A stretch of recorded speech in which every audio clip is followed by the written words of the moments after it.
about now, Zachy? Can you hear me now?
Right, Zachy, can you hear me all right now? Test, test, test.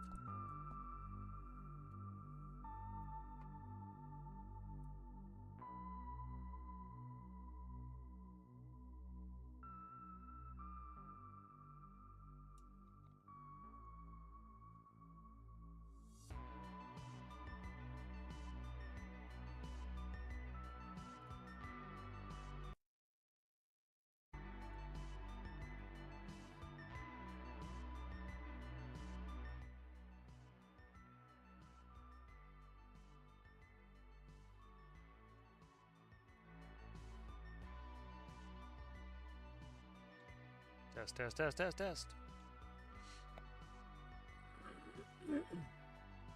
Okay, thank you.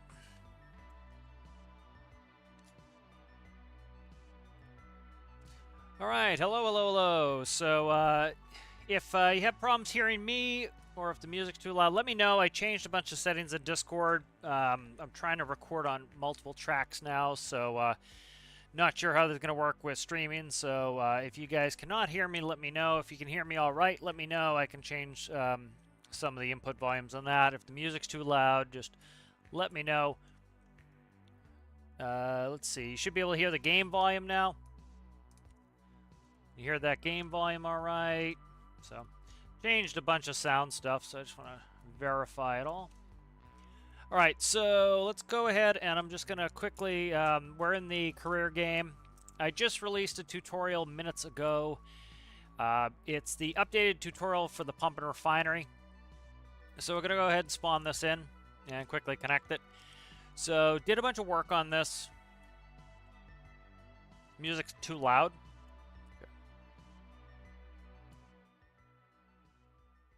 There, I dropped the music by quite a bit there. How's that?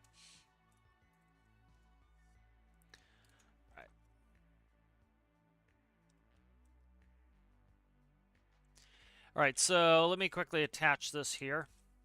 So did this tutorial, just released it minutes ago, like I said. So this is the new and improved drilling rig. So it's PID controlled. So we'll quickly go over this and I'll start it up. So we've got the pump going. This pump's very fast. We'll end up putting in some pump controls later, but pumping in oil. What I changed here is, if you go watch the video too later, that would be appreciated, and like it if you like it. But we'll go over some of what I did here. So what I had before was the ability for me to manually control the valve. Now, the whole intent was for me to eventually automate this a little bit more, so that it so that we can set it and forget it, and we can go do something else. And so The system before was working fine. As you could tell, we were consistently getting diesel and jet fuel out of here, no problem. And so what I did, though, is I automated this a little bit more. And so now what we have is we have a set temperature. So this will set the temperature. And so it starts at 310 degrees, which is fine. We can just leave it at 310 here, as you can see. And then it has our current temperature. So that's the only thing we really changed. And then it's PID controlled. So now the PID will automatically control the valve. And so this is one step in trying to maintain the temperature in our fraction tower. So we're going to go ahead and start the fraction tower. You'll notice temp's going to start to rise here in a second as it starts pumping that oil through. It's going to automate that. So we'll let this start to fill up. Redid the pump stations here, so those are in.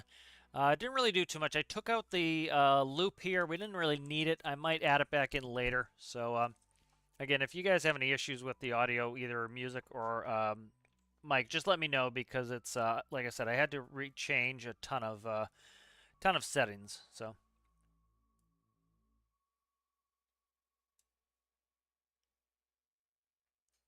All right, so I'm just checking everything here. So we're just waiting for this to temp up. As you can see, we're quickly rising on temp. Part of the whole reason for this was, you still have people. I saw somebody yesterday. It's one of the reasons why I made sure I put out this next part of the oil drilling. You have people who still think that because of the pressurization update, they'll often call it the space DLC update, which it was the pressurization that made these changes, that fractioning has been broken ever since. It is not. It's been working. I put these videos out, I believe, in December 3rd. I put them out, so coming on 2 months here. This has been working fine, and so this last tutorial refines a little bit more. So we're waiting to get up to 300 degrees here. I put a variation on this. You can go and watch the tutorial for more details, but the minimum is going to be a 0.2 and the maximum is going to be a 0.3. The PID's going to automatically control the valve to maintain our temperature here. But we are going to run into an issue. So I've seen some hypothesis that I don't really agree with, of people saying, oh, it works better if you pressurize the liquids or pressurize the gas or, in the fraction tower. I don't really think that's necessary. I'll show you what I've come up with, and I think this works well, and we'll quickly get lots of diesel and jet, no problem.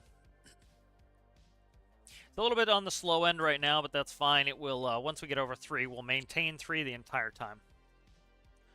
So, Zachy, how's it sound now? Does everything sound good right now?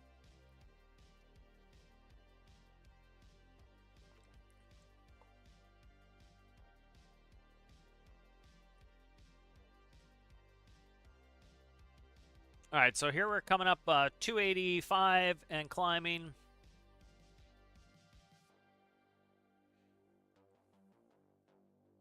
So we're almost there. So there's a thing that's going on here that makes perfect sense. I go over this in the tutorial video, is when we end up, when our oil hits 300 degrees, it's going to fraction into diesel and jet fuel. Now, think of it like a blanket. As you take away more diesel and jet fuel, it's going to cool off more quickly. Okay, yeah, I can easily move the slider on the music now. All right, there we go. It's up a little. All right, so we just hit 300 degrees. Now watch what happens, okay? We're starting to get up to 300 degrees, and because I have this set to 310, the valve is going to still stay around 0.2. It is PID controlled, so it's going to stay there. Once it hits about 310, you'll notice the valve starts to open up a little bit to let the oil cool a little bit. And so watch what happens. So as we get up here, we're going to get around 310. Actually, my system's already fixed, so this won't do it. So anyways, I'll have to tell you what it does.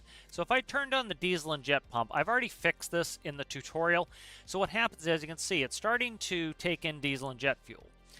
And the problem is, if you think of it this way, when you have a huge pot of water and you've boiled this pot of water and it's very hot and it's sitting on your stove and it's a big pot of water, because there's so much water in the pot, right, all the water in the middle is going to be insulated by the water around it. So the water around it is going to cool off quicker than the water in the middle. It acts like a blanket. As you take away some of that diesel and jet fuel, what it's going to do is it's going to cool back down. So from the first, from part 2 tutorial, you would notice that it would go up over 300 degrees and then it would go down below 300 degrees. Up over, down below. And so the reason was, as you're taking off diesel and jet fuel, you're cooling the fraction tower back down. And so it would go down below, then it would fill up again, go down below. So what I've done now is, instead, I leave the diesel and the jet fuel in there a little bit longer as insulation. And so notice, we have not gone below 309-ish degrees the entire time. And so what it does is, if we're over 310, notice, it will pump. As soon as we drop below 310, whatever we set it at, 310 is what I set it at, notice the pump just stopped. All right, so the pump will stop when we go below our set temperature. There it goes again. And so this is part of what's cooling down the fractioning tower, is by leaving some of that diesel and jet fuel in there, it insulates it. So every time it dips below 310, it will pump out some fuel. It will stop pumping the fuel to insulate, and then as soon as it goes over 310, you'll notice, there we go, we pump out fuel. So this system is automated now. It runs all by itself, and if you notice, we have not dipped below 300 degrees at all. So this will maintain 300 degrees the entire time. All right, as you notice, we have very little oil in here. That's because it's instantly fractioning it off. And so we keep a little bit of reserves, but most of it's fractioning off.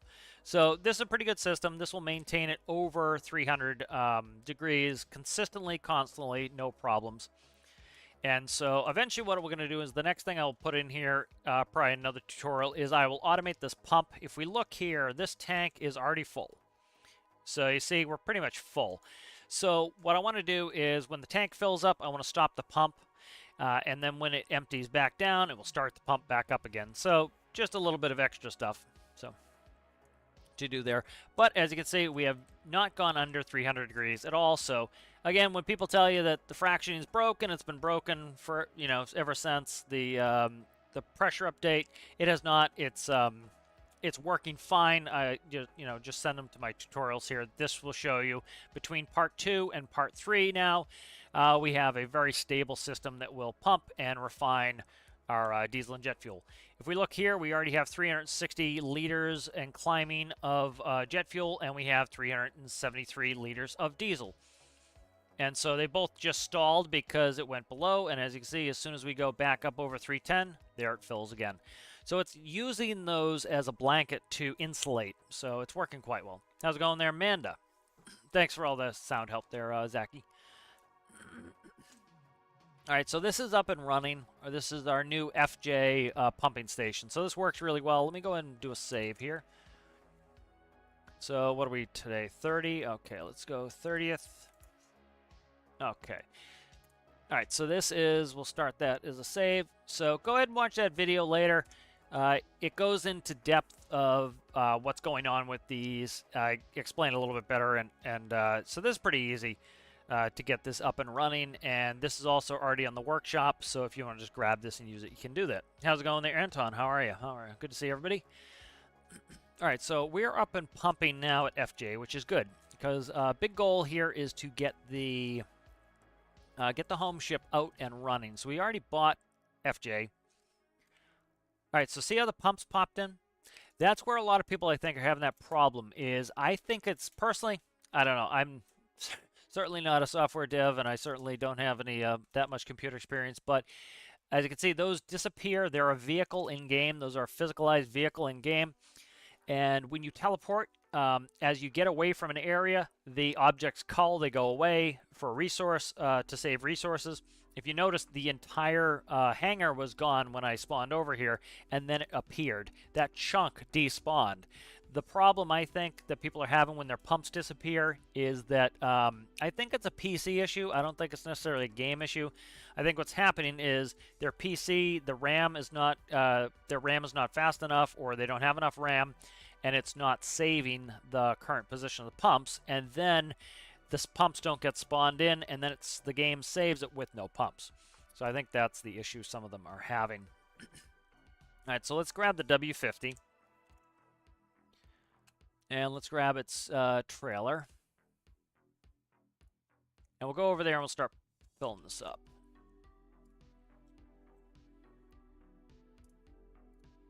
I'll make sure we drop to the ground. All right, and so we'll go ahead and we'll park this over there. at the current moment, I really don't care too much about jet fuel. What I care about is diesel. Because that's what we're going to need to get the home ship out. And I really want to get that going. Been working quite a while now to get that home ship, helicopter, and skiff out and running. So check my settings too. Make sure infinite electricity is off, infinite fuel is off, infinite resources off. Player damage, everything's good. Okay, no clips off. Good. So everything is set up how I want it. Let's go ahead and get out of here. A little bit of slowdown over here at present. I still have DaVinci open. I'll close DaVinci. That'll probably help here. DaVinci is very, very CPU intensive, so.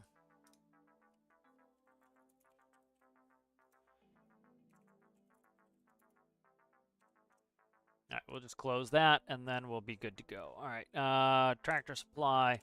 Let's get moving.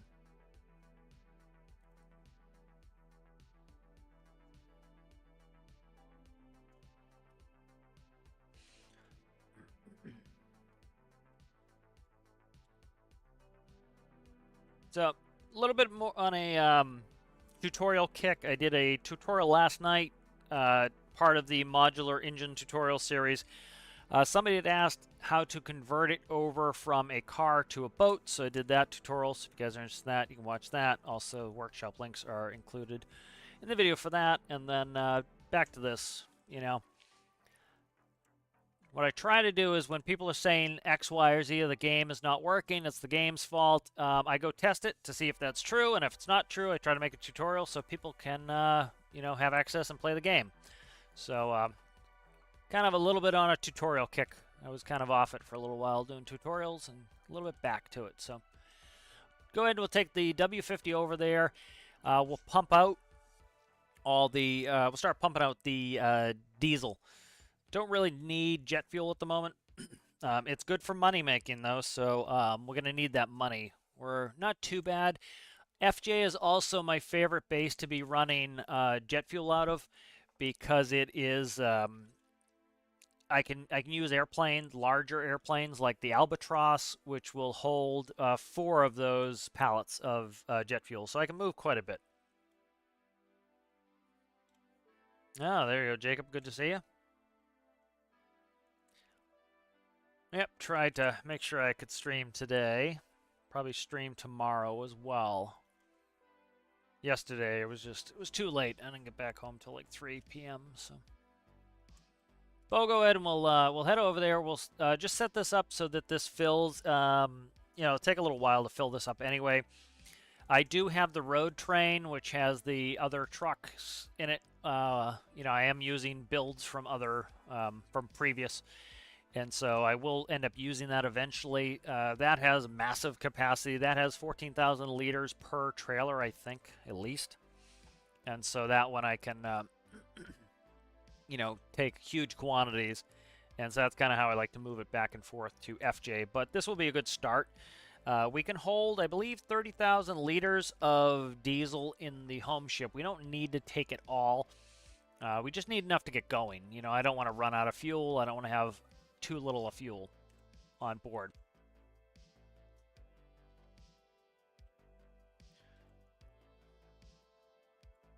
So. Moving a little bit slow right now on this. I'll go ahead and I'll just stay in this gear.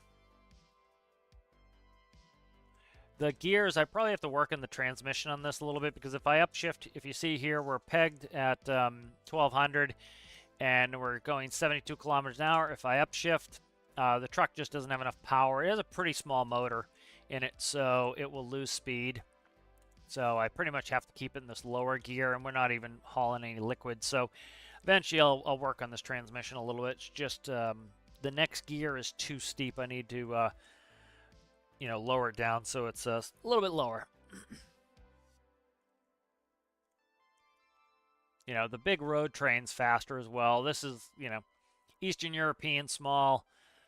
You know, this truck really very rarely was used as a tractor. They had a couple that were configured that way, but most of them are pretty small applications. So pushing it a little bit. It was good for the beginning part of the series. I'll probably switch right over to the road train It just makes it much more convenient. I can go 65 miles an hour. I can haul, I think it's like 250,000 pounds of liquid easily at 65 miles an hour and go back and forth really quickly and efficiently. But we'll take the W50 for the first run. Nope, accidentally upshifted again. The other thing that could be cool is I could even run it to the ship itself if I get it close to the beach, which would be kind of neat. Also, I can run the train, so a bunch of different options here to get fuel moved. Kind of like this this drilling apparatus here because it gives me a lot of options on how I want to play with it. But it's good to get out here and finally kind of move ahead with this. I've been trying to get that home ship going and in a while, so last element that we needed was fuel. So we're kind of once we get this base filled up with some diesel, we should be good. So this tanker will hold up. This tanker truck here will hold about, I think, 10,000, 11,000 liters of diesel, something like that. So that is a good start for us. Definitely not be able to fill it, but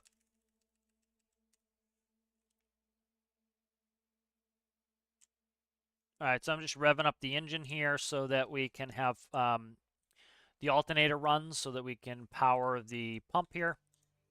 And then I gotta dump that. So you grab this. I think I'll jump down from here. Hopefully I'm close enough.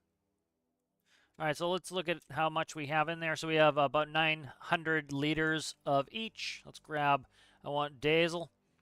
Grab diesel. All right, good. And we'll go ahead and we'll push it in here. So if I turn that on, that will go a little faster. It just pumps in as well.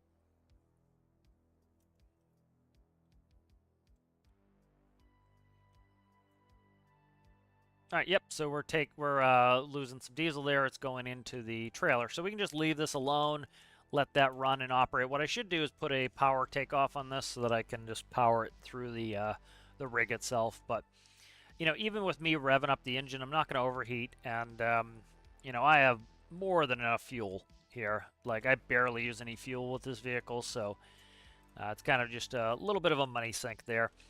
I thought it'd be kind of cool to put some connections under here, but they'd have to be, I could put 2 under there, but that's a thought as well.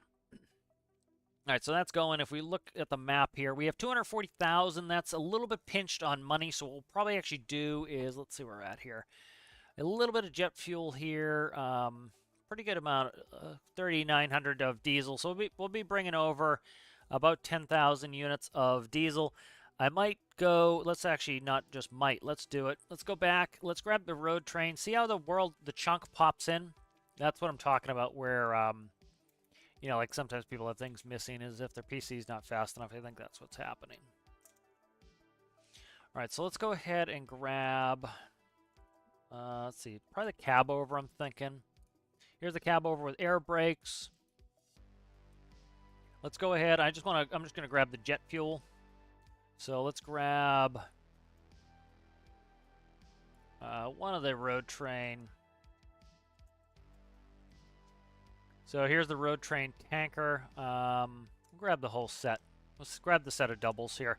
This is massive. This is just easy peasy to be able to run all of our fuel needs. Oh, I forgot this is right on the money. So here we gotta go. Let's get out of here. I have this set up for the train hangar. So no clips off. Turn no clip on. All right, so we'll go over here and spawn it over here. I set this up so that I can spawn the entire train in over here. So, all right, let's go like that, and let's grab the road train. There it is. Okay.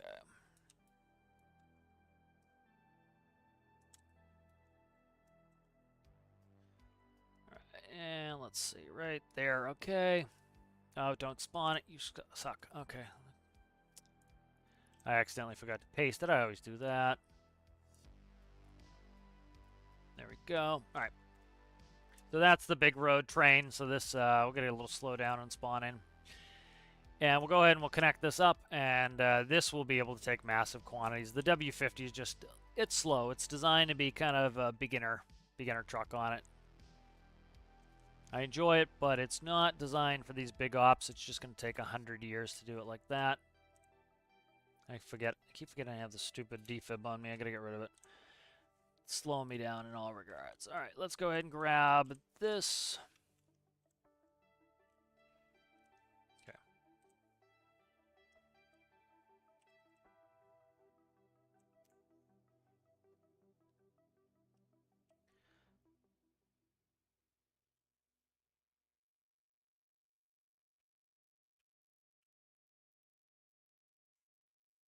What's going on here? Did I not set this trailer up? Interesting. Curious why this trailer's not working here. Trailers aren't releasing their brakes, which is not good. Interesting. Let's bring this back. See what's up with the trailers, why they're not releasing. Oh, this should be hard connected, right? Hard connected? No, okay. Let's see if if the lead detached. Let's see. Because I didn't hook up the airline of the kite. I thought I pre-connected it, but I did not. So let's make sure the brakes are coming off. We're gonna run into problems with that if I don't do that. So this defib, I'm just leaving here. Screw it. I don't even care anymore about the cost of it. A little bit of a slowdown here. It's probably having the two oil drilling rigs in the same proximity. So let's see if I've kicked off the brakes. I might have to update the system. If it's going to be a pain, I'll put it off.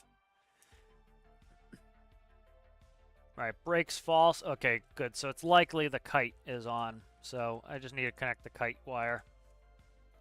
All right, there we go. Let's check the kite. Kite's good. Brakes false. All right, good. So I just forgot to disconnect the kite or connect the lines for the kite. What I'll probably do is I'm going to update the TTIS system. TTIS is designed to be more of a simulator level of trailer system. SIBTAT, there's nothing wrong with it. It's more arcadey.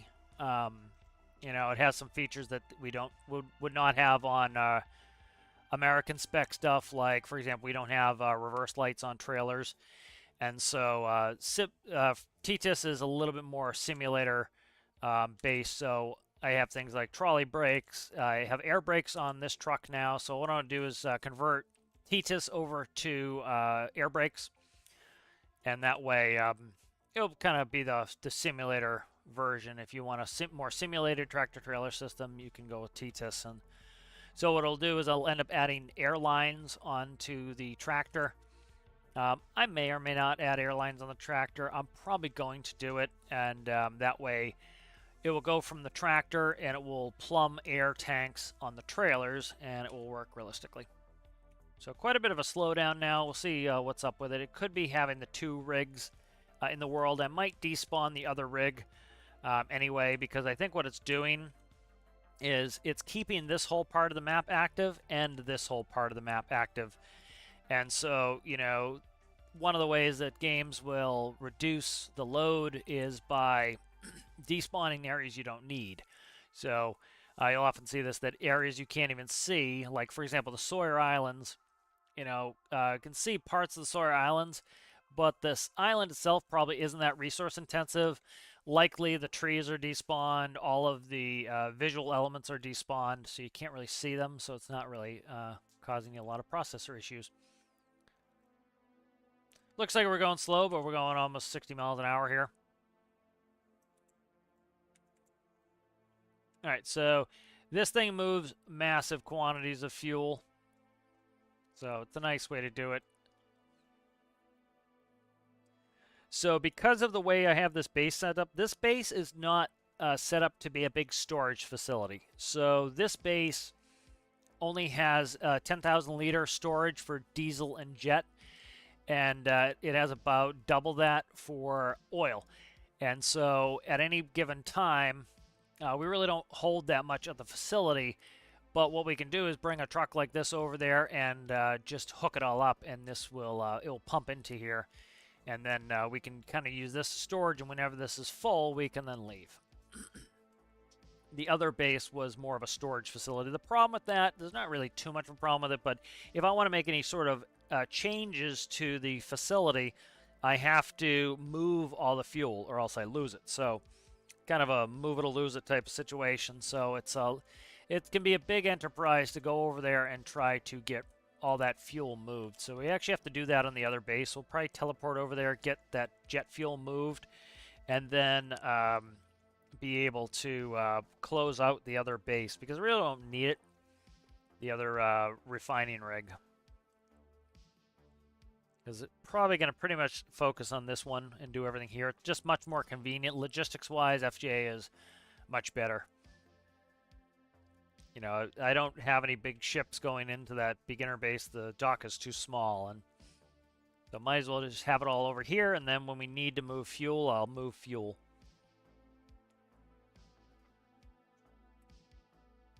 But, again, it looks like we're going slow. We're going 60 miles an hour, so pretty normal speed here. These roads are very big, as you can see. That was one of the nice things with the Industrial Frontier is, you know, it makes sense. Like, you figure some of the European roads are very narrow. That's why they have a lot of truck regulations like cab overs, total trailer length in the U.S.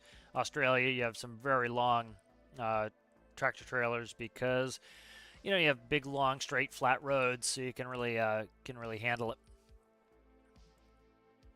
And so the Sawyer Islands is based off of Scotland, and then this here is kind of more of a deserty area.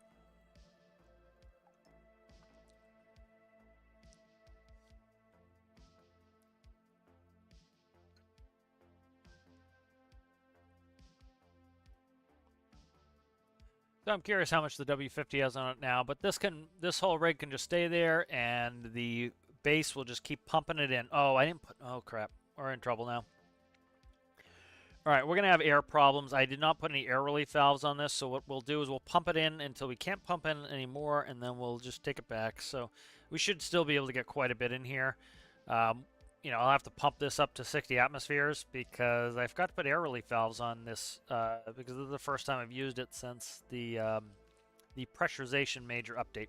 So we've got the fishing update tomorrow. They're releasing it on the 31st. So that is going to be fun. Should be nice to get into that. Kind of want to see what's going on with that, and then maybe we'll announce the next build challenge. So that could be nice to do tomorrow as well. So let's see. All right, so I'm going to go ahead and pull in here, and I'll start hooking up.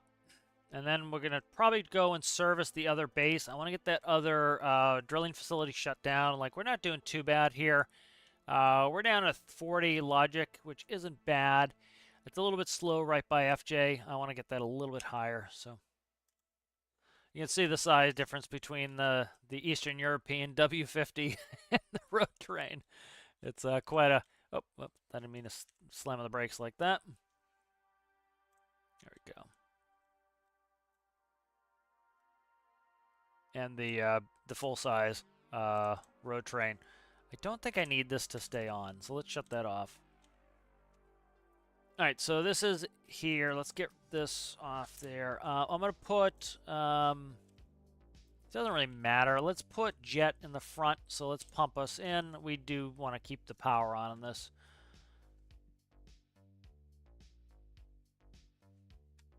So hook up jet fuel. We'll go turn jet fuel on. There goes jet fuel. Diesel's still accumulating, so we're probably pretty good on that. So we'll start filling that with jet fuel. See where we're at here. What is up with this, huh? Interesting. Why this stopped pumping. Don't know why this stopped pumping in there. What is up with this now? That's interesting. This stopped pumping. I have had 0 issues with this, so see what's up. Right, let's see. It's 1 atmosphere, so this should be pumping in. Let's see what's going on in here. All right, pump.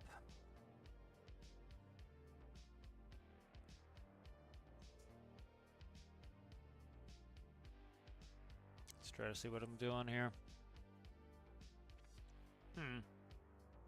Valve false, pump is true. Why are we not pumping any liquid in here? We have electricity. Interesting here. Why? This one, I've had no problems with this truck, so I'm interested what's going on here. What's my gas in here? Liquid meter, diesel, liquid capacity. Do I have a gas in here? We're pushing it out, so it doesn't really matter. Curious why this is having problems. I've literally never had any issues with this trailer, so I'm interested. Did I screw something up with the pump out? So let's check that. Oh, I know what it is. Okay. Crap. All right, so I got to do a bunch of crap here. So what I did was I changed the way I have this facility running. So I'm currently testing out pumping air with these pumps. And so you see they're at 60. So what happened was I have an air relief on the top there, but the problem is this. I am not letting the air go through here. So we're going to have a problem with this truck. So this truck needs to go back. I need to reconfigure this truck kind of the new way I want it. So that's all right. I figured that out. This one should pump until we hit 60 atmospheres. Yeah, so this one should go for a while. This is a big tank, but that does need air relief valves at some point. So what happened was it's going through here, the plumbing, it goes in here, and then it goes to a liquid-only relief valve. So the problem is the air is getting trapped in there. What I intended was the air to help push the fuel through and then go out the top. And so what's happening instead is the air is getting trapped in the lines, and it comes to here and it can't go any further. The liquid can go through, but eventually, once there's 60 atmospheres in the line, no more fuel can go in. So that's part of the issue. I'm going to do a bunch of pumping tutorials.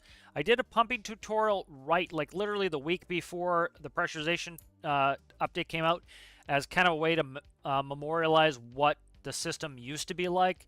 And then I'm going to, now that I think the devs have pretty much solidified, there still will be changes, but I think they've mostly solidified things, then I will do a new pumping tutorial post pressurization update. So let's pump in on this. Do need to put relief valves on that road train. We'll go ahead and do that. We'll bring the we'll bring this back, the W50 back, and then we'll do that. So let's go here. All right, so that's pumping out now. So what's going to eventually happen is the same thing kind of is going to happen in here. Eventually, the liquid's going to go in, and it's going to compress the air on the top of the tank. And once it gets to 60 atmospheres of pressure, no longer can the liquid pressure overcome that air pressure, and it's going to stop. So that's how it would happen in real life. So we're just going to leave this on there. W50, I'm just going to despawn. We're not going to lose that much diesel, and we're making a crap ton anyway, so I'm just going to despawn it. A bunch of people were asking why there are multiple steering wheels. This was to do with the space DLC. They changed the way subgrids work. Each independent part is now its own vehicle. That is for reasons so that you can put vehicles a certain distance away from each other. That's why they show all this. It's showing the independent vehicles. So let's take that back to the workbench, and we'll make some edits. All right. Are you coming back to workbench or what, dude? There it is. Okay. Just being slow. Okay. A little bit laggy over here in base, so let's grab... did it not bring my trailer? Yeah, hopefully it grabbed it. If I lose any money, I can... Okay, it's back. Okay. So all we need to do here is I'm going to actually grab the tanker trailer itself. And we'll work on all of these, get them tuned up. So what was happening was the liquid was coming to... let's show you where it's going. So the liquid was... In the previous pumping station, what was happening was it only let liquid through the line. So the liquid was coming through. It was hitting this liquid relief valve, which only lets liquid through. So that was fine. It was going in. The problem now is I changed the way I do it. So now it's pushing air and liquid at the same time. And so that's going to come up through here, and it gets blocked by this. So what we're going to do is just get rid of that. And then we will put on just a regular pipe segment. And now that is going to let that in. So I'll actually just do this. I just deleted those so you can see it. I'm going to go ahead and cut that. All right, and now what I was intending to do was, why I did this big setup. I was gonna work with this valve. Let's see.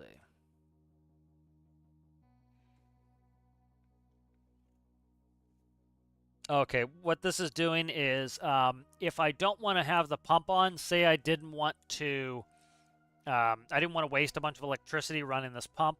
What I can do is I can leave the pump off and it will open the valve, and so the liquid can be pushed through by the facility up around and through. So that makes sense. I was wondering why I did this. I now remember. Let's just paint a couple things while we're in here. Probably should put symmetry on, but whatever. Let's do it. Put it on. So just kind of changing the way I do these systems sometimes. So all right, so that's set up. Let's go ahead and we'll save this. I still need to do brakes on this. I don't know if I want to do it right now. I just want to kind of get these up to spec. And then what I want to do is for my tanker road train here, these need vents. So the reason why that's going to slow down is here are the independent or here are the tanks, and so these need to vent the air out into the atmosphere. So need to put some vent holes on there. All right, so we'll go ahead and I kind of like the look of them, so we'll put some in there. So let's go put one in each. This one has cells. This doesn't really need, you don't need this in game, but you would have these baffles IRL where if the liquid sloshes forward, it hit the wall so it doesn't push you through like stop signs. Because if you slammed on the brakes, all that liquid's going to slide forward. And so the baffles are these walls with little holes in them, and so it reduces the speed in which the liquid can slosh forward. So it's slosh reduction essentially. Okay, we'll start to put in air relief valves in here. And so as we pump air in, as we pump liquid in, we need the air to have a place to go. It's going to compress. This will let the air push out, and then we can fill it fully. So we'll grab some fluid ports here. So I like the look of these too. You'll often notice on the top of tanker trailers they do have air relief valves. Something you actually really need. You know, I showed before the GIF of the train car where they did not open the air relief valve and the air pressure ended up crushing the tanker. So a big steel rail car got crushed because it didn't have air relief valves on it. So it is something that is realistic that will happen. All right, so what we're going to do here is let's go like, come on, behave yourself there, guy. Let's go like that, elbow, elbow. And so we'll put a bunch of these on here just for fun. The more of these, the faster we'll relieve the air. You know, it's moving about a max about 10 liters per second. So by putting more of in there, we have 4 of them on there, so we should be able to get 40 liters per second of air coming out. So it should allow that air to come out a little bit faster and equalize. Then as we drain the tank, we want air to go back in, or we'd be trying to crush the container. So kind of neat. I like geeking out on this pressurization stuff. This was a big update for me. Like, yeah, that's why I get a little annoyed when people want to roll it back. It's like the mechanics aren't that challenging. I'm putting out tutorials. I know some other people are putting out tutorials. It's like they definitely are something you can learn.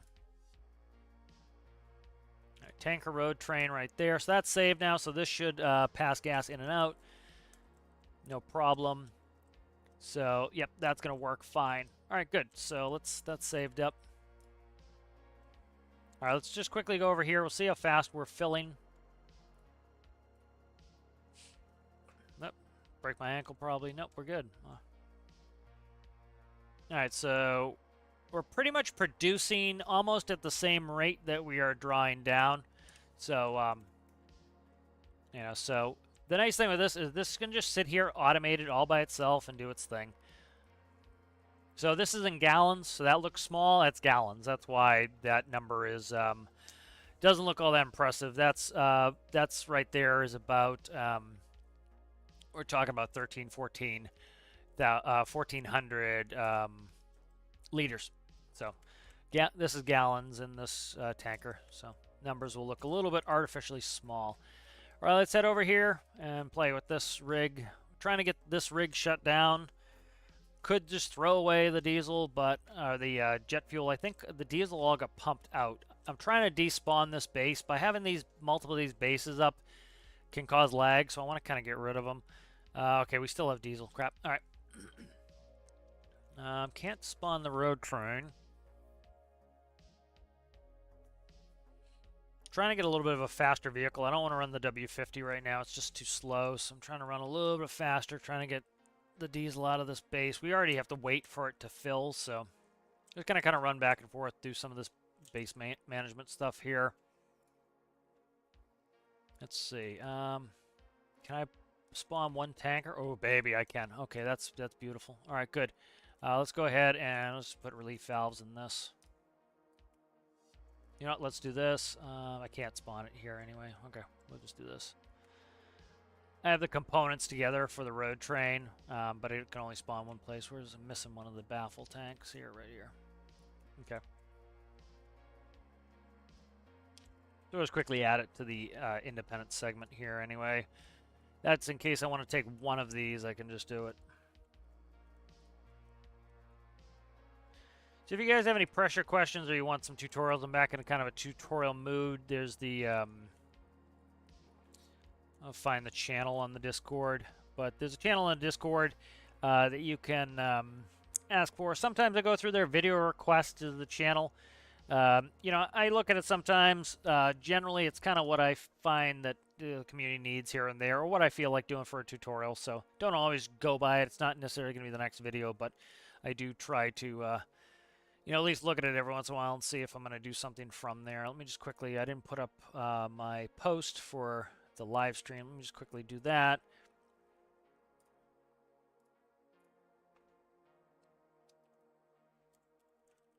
Working on that tutorial video coming out, so a little bit slow on getting some of the stuff done that I need to get done.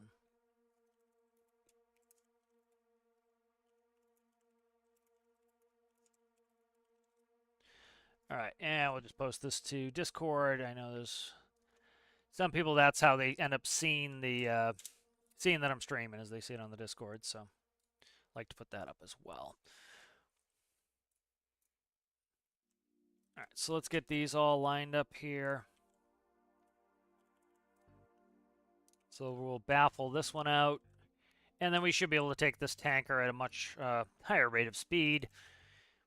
Still take a while to fill it, but it will at least get there quickly. Because I really want to shut this base down and just run from the other one. So. And that's quite a bit of money. That's $6 per liter. I think we had like 10,000 liters of jet fuel in there, so I really don't want to throw it away, especially seeing that I need some cash. So, okay, let's go ahead and load the cab over, and let's go ahead and grab that tanker. Probably can't put it on the fifth wheel. Nope. Put it to the side though. All right, let's go ahead and spawn that. Nice thing of having a bunch of cash is we can spawn a bunch of stuff. So we'll get a slowdown here, especially when they drop in, but we should speed up again after that. So.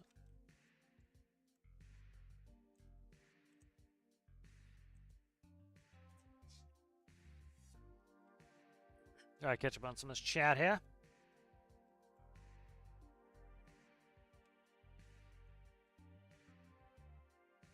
Yeah, we got 12 people in here. They're Scottish Scott.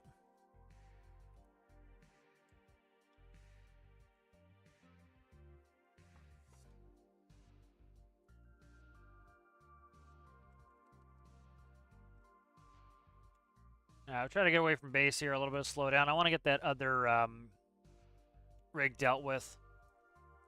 Have a... Oh, am I out of diesel in here? If I'm out of diesel, I'm just going to turn on infinite fuel. Let me see. Can't tell. I'm just going to turn on infinite fuel because, yeah, because we're actually going to get diesel right now. And I did not mean to strip this base out of diesel. It says that it's diesel storage. That's interesting. Wonder why I don't have... You know what it probably is? I don't think I put air relief on the tanks on this, but I don't know why the other one was running. So I got to check. No, I did. I had to if I put air brakes in. So we'll check it out. I think I did. So you're not going to grab the fifth wheel? I've done this in real life. You miss the pin. It's a pain in the ass. It's a pain in the ass when you miss the pin. Some people have had a bad habit of consistently missing the pin, but I missed it every once in a while. The real problem is if you get the fifth wheel on the other side of the pin. That's a pain. I had some people do that, and you got to go help them out trying to get the... Sometimes you got to lift the trailer up to get the tractor out from under it. So it's not fun when the trailer is fully loaded. You have to take 2 shifters and go on either side of it and lift the trailer up because it's heavy. So, all right. The brake's not coming off. What's going on here? God damn it. I changed the systems up, and I worked on the main road train trailer. I don't think I worked on all the trailers, so yeah. This is going to be a pain in the ass right here. All right, let's figure something out here. You know what? We're going to say screw it. I'm just not in the mood to dick around with this base anymore. So we're going to get rid of this one here. It's just becoming a pain in the ass. I'm going to pull the rod with it. I'm not going to worry about it. We're going to be producing so much fuel off the other one, I don't care. I just want to get the slowdown, the lag going. Yeah, we're already doing better there, so let's get rid of that. Let's go back, check on the drilling over here, the pumping over here. Now we'll just run around. We'll do some missions. I'll kind of get out of here. This can. Oh, Jesus, that's fast. All right, so if you notice here, we're up to 62 FPS now. So that base despawning. Part of the issue was the area over here. All those people were still in the area, so there's a bunch of crap over here. We have 2 boats. We have a rescue over here. We have a hospital boat. So all of that. We have a bunch of oil being spawned there. So, and then we had people sitting at the hospital. So this area is kind of very resource intensive. So as soon as we get over here, all that despawned, and you notice now we're up to really good. You can tell some of these things by SV environment. That's things being in the world, like static vehicle environment. That's what it stands for. So that's how you kind of tell what's causing the issues. All right, so this is going to take quite a while to fill. So we're going to let this fill up on its own. Let's just make sure the facility's running fine. It should be. Eventually, it's going to compress all of that. You notice we're at 1.6 atmospheres. Because the air is not coming out of the trailer, that number is only going to go up. And so eventually it will start to slow way down, and then I'll just go get rid of this trailer. I'll go bring this back, dump it in there, and then we can go from there. All right, let's go ahead and we have no clip still on. So we're going to go over here to FJ. And I'm going to shut no clip off, and we'll get a mission here. So we'll do one out of here. Let's see. No clips off. Again, if you you want close missions, shut off no clip. You want further away missions, turn on no clip. So, but really trying to get ourselves to the that home ship going. Blue speedboat. Let's give it a look. All right, here, blue speedboat. That's $9 grand. That's our kind of money. Let's go take the new helicopter. Oh, I'm stuck on the sofa. Yeah, so we'll take the new helicopter. Okay, good. I still have the defib. Take that new helicopter. That needs to be tested. So we shall do such a thing and test it. That's interesting. All right, let's go ahead and grab the helo. All right, here it is. So this should be running pretty well. Did a bunch of tuning on this. We did work on this last week. Okay, this PID tuner can come out. I pretty much tuned up all the PIDs. So let's take the PID tuner out. I think we're good on that. Famous last words, I think. But I'm pretty sure we're good on that. I think I just left it in there in case I needed to tune anything else. And if I need to tune anything else, I'll put it back in. Let's shut this door. Let's open the hatch. Let's reel up. All right. There we go. Let's get in our seat and go get this boat going. Avionics on. Nav lights coming on. Strobe lights coming on. AP Master's coming on. Let's go up to, we'll say 250 feet set. We'll go ahead and what's our current heading? Current heading is 174. 174. All right, heading holds coming on. We're just waiting for the rotors to speed up. Rotors are at operational RPS. I'm running RPM, so.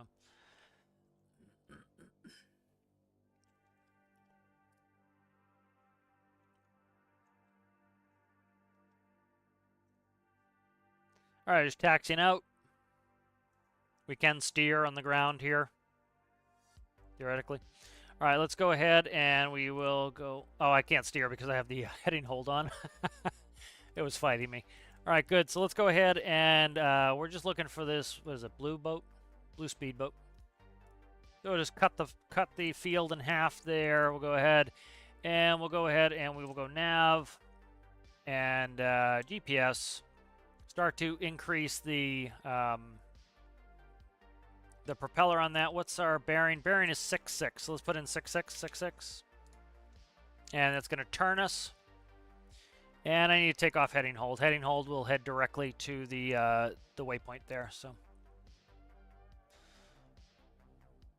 all right. So it's shifting over from the station keeping into the forward flight. I think I took off torque correction, so I need to manually do torque correction. So I need to work on the torque correction. That was one of the things I was doing. So there's my manual torque correction, as you can see. So I'm going to put that back in. It will be automated torque correction. That's because I only have the one propeller, so the craft wants to move opposite to the propeller. So I will have to fix that. That's a lot of torque correction. I'll have to look at it and fix it. I wonder if I disconnected something by accident. I may have, so that's a lot of torque correction. We'll have to see what's up with that. All right, blue speedboat. We're looking for that. We shall arrive in 0.8 minutes, so we should be close here. There it is right to the right. Let's go ahead and take autopilot off. Okay, autopilot was trying to crash me for some reason. All right, autopilot was working in opposition to my torque correction, so that's something I need to fix. So I shall fix that later. All right, so that would be why that was having torque problems. So something I need to fix in the autopilot. I just saw it. There it is. It's right by the water. Okay. It spawned in, I think, right 90 degrees to us. Flying a little bit rambunctious here for the funsies of it.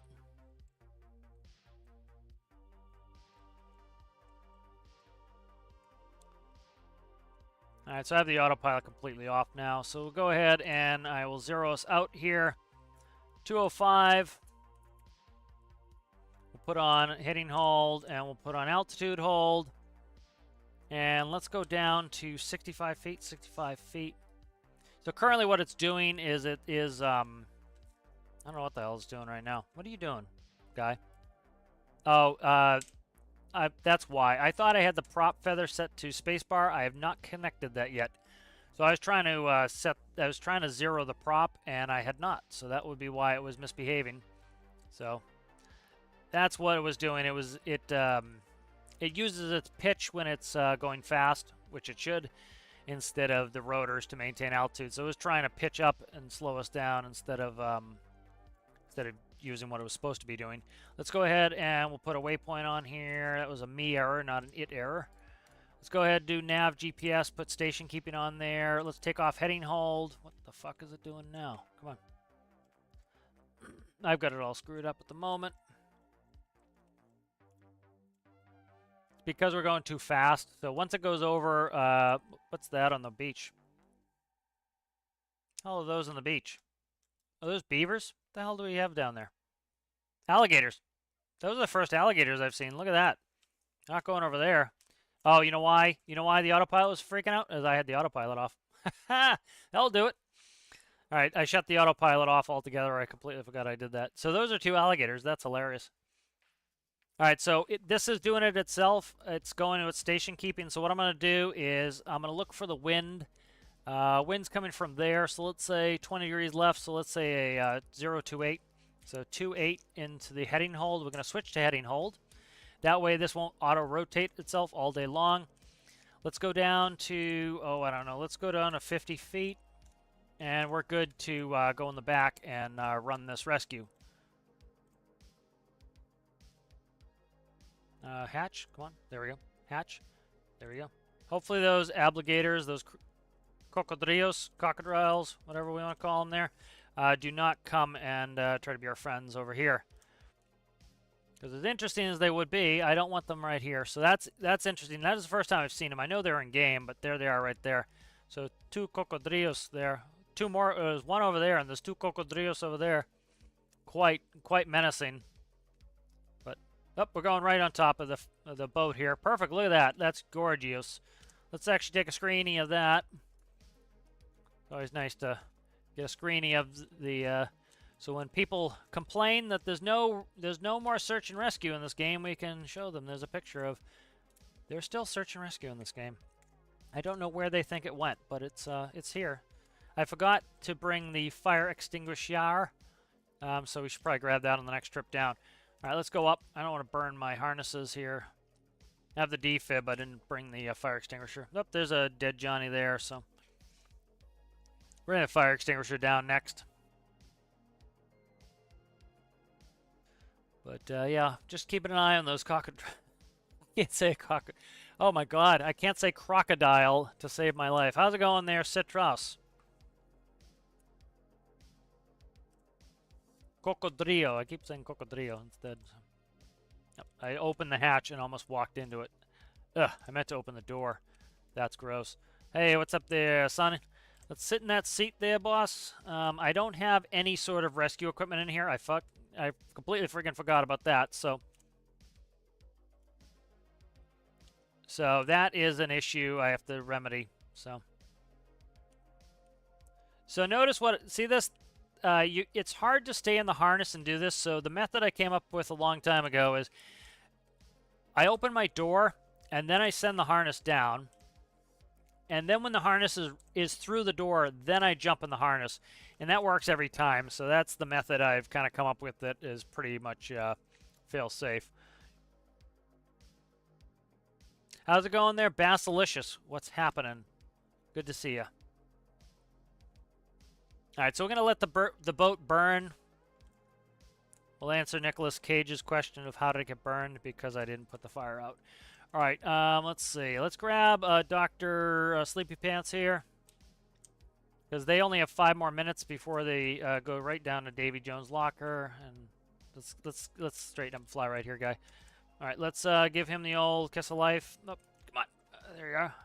He's almost dead. We don't have a health pack for him, so he's probably going to be a problem. So that's one of the big things we need to put on this helicopter is I put no rescue equipment on here yet. Cocodrillo.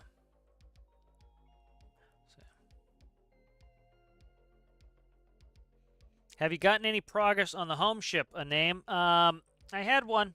I have to work on it. I had one that I was thinking of. I haven't really solidified it yet.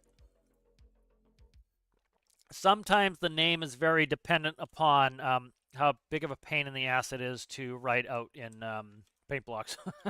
If it's an absolute disaster to write out in paint blocks, sometimes the name will change. But I'll end up. Let's try to find a name for it this episode. I know it bugs Citrus that there's no name for the current unnamed home ship.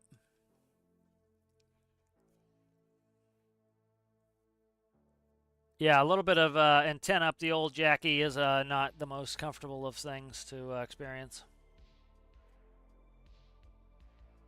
Yeah, so now I'm going to be able to put this fire out, unfortunately. That guy's probably going to be toast, the one that we rezzed, because he's not long for this world, and I forgot to bring any sort of health kits. But this is all part of the testing for this build, is that tells me that this helicopter desperately needs some rescue equipment put inside of it. Also, I need to figure out what's up with I think I was working on torque correction, and I didn't finish it, so I didn't write down any notes of where I left off, so it's probably a torque connection issue. Oh, excuse me, sir. Excuse me, sir, madam. Let's not make me nauseous here. Alright. Let's grab this ding-dong. Alright, let's shut this door before we have issues. So, on this one, I pretty much have to drop this one down past the door. Some of them, the door is pretty good. It pushes it out of the way, but for this one, we just drop it below the door. That guy's already laying on the floor like a jackass. I don't think we have health kits. Oh, there is a med bed at the hospital, I think. We might be able to throw this Johnny in there. If he dies, well, that's the cost of doing business with us. So let's go ahead and we'll put that in. We'll take off heading hold, so it should point to where we're going. It is. The autopilot's working pretty well. The torque correction is the only thing that I have an issue with right now. All right, altitude hold. We're going to go up to, we'll do 1,000 feet. So currently in the VTOL mode, essentially like this, it's going to use the rotors to try to climb until it hits a certain speed. So once we start adding in propeller, it's going to then use the pitch fins like it would. This is from Cocodrillo right there. And so now, as you can see, it's starting to use the pitch to climb up to that. So it's pretty much what it's doing is it's completely, like you notice the rotors are flat. It doesn't use much rotor. Still need to tune in the wiggle waggle here on the yaw. That's still off. So high angles of attack. It doesn't like high angles of attack. It's doing all right at lower angles of attack, but high angles of attack, it's kind of pissed off. So let's go ahead and you know what it could be? It could be that I still have it in nav mode. 247. Let's try that. See if this fixes it. Thought I had that dialed in, but maybe I did not. No. Okay. So yeah, this needs to be smoothed out. Needs a damper on there. So we'll keep it in nav mode for now. I had the torque correction fixed. Got to go back and fix that. I think I shut it off. So we lost a little bit of speed on this. It's still a good speed. It's still 123 knots. For example, the black helicopter goes like a ridiculous speed. It was like going 260, 270, I think, even more than that. So, you know, I want to not make this too fast because I have other builds I want to be able to use, like Night Owl. Night Owl is a speed demon. The Black Helicopter is a speed demon. The benefit of this is that it fits on the new home ship, which we'll figure out a name for, so Citrus doesn't cry. Oh, you watched Pirate of the Caribbean a couple days ago? Yeah. All right, we'll see you later, Zaki. Thanks for hanging out. Thanks for the sound check, Zaki. The update's tomorrow for fishing.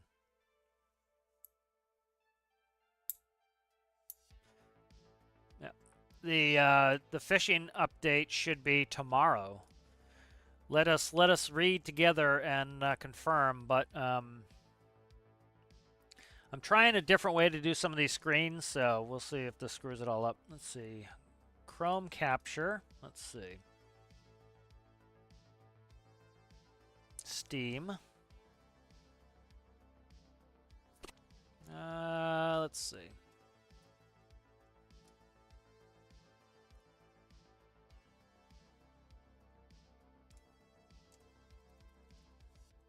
I've been playing with Discord a bunch lately, so I'm trying to be quiet there. Stormworks game. Let's see. So I've been playing with a bunch of different stuff here. So.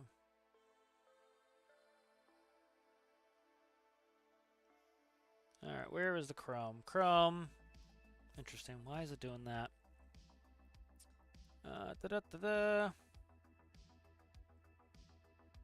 Chrome. It's got all the Chrome tabs up. I don't know why it won't pick the one I want. Chrome. Interesting. All right, so the one Chrome tab I wanted to run. So instead of Chrome, I'll just do display cap. But let's look real quick here. So next week on Wednesday, the 31st of January, we are introducing fishing rod to Stormworks. So tomorrow. So no hype building, please, on the next build challenge. That'll be likely we'll talk about it tomorrow, and I'll probably announce it at least informally tomorrow. Let's see. Let's go ahead and autopilot's coming off. Feather the prop is there. Again, I need to add the space bar. That's one of my preferred, or not my preferred way. I like to have it on space bar as well, so when I need it, it's there. Because I don't have to look to the middle, like especially when you're doing really like precise flying, you want to be looking directly out. So the auto hover is off. You know, again, I don't like to fly with the auto hover on unless the autopilot's really on, or I'm like gonna be hands off.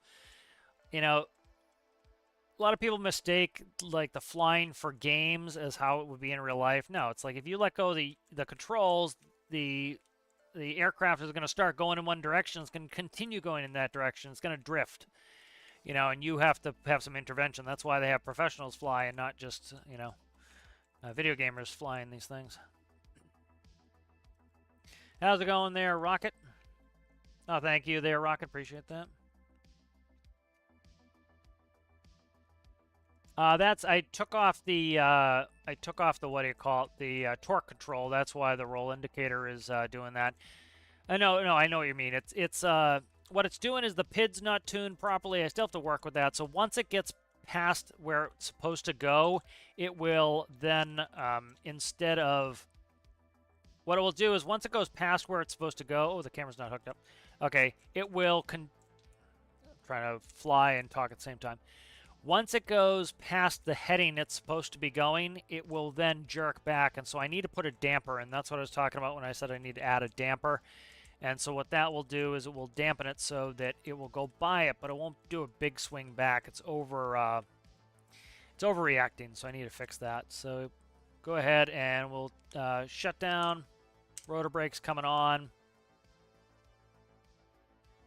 And once it slows down, we should be good. This Johnny here, we're going to try to... what happened to the third John? Did we lose somebody? Whatever. I don't care anymore. Oh, no, they're right here. What? No, we lost somebody. Okay, whatever. I don't give a shit. All right. This one, we're going to run in there real fast because... Oh, don't jump into the rotor blades. I jumped right into the rotor blades. That's ugly.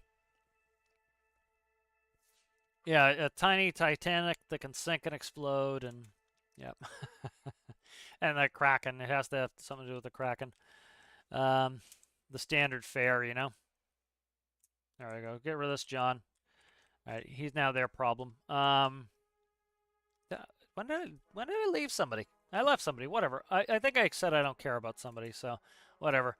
Oh, don't jump in the rotor blades again. We're having problems here today. We're being very rambunctious. Literally, did I leave somebody? I think I did. Okay. Whatever. I don't really care if somebody's dead out there in the water. We did some of the rescue. Yep, that's the testing for this, so I often forget. Like, I've worked on so many builds since I've been working on this helicopter that I completely forget about where I am, so, in the build. So, the torque correction needs to be worked on. Still some PID tuning that needs to be done. We'll leave the door open. I don't want to worry about screwing with it. Let's keep that on. All right, we'll head back to FJ. This thing is incredibly fuel efficient. This holds 1,200 pounds of fuel, this helicopter. I was able to fly from FJ up to the Arctic, and I did 2 laps around BVG on 300 pounds. So that's 4 trips I could do. So very fuel efficient, this sucker. Go ahead. Did I put a FJ marker? I did not. All right, altitude hold, autopilot, bingo.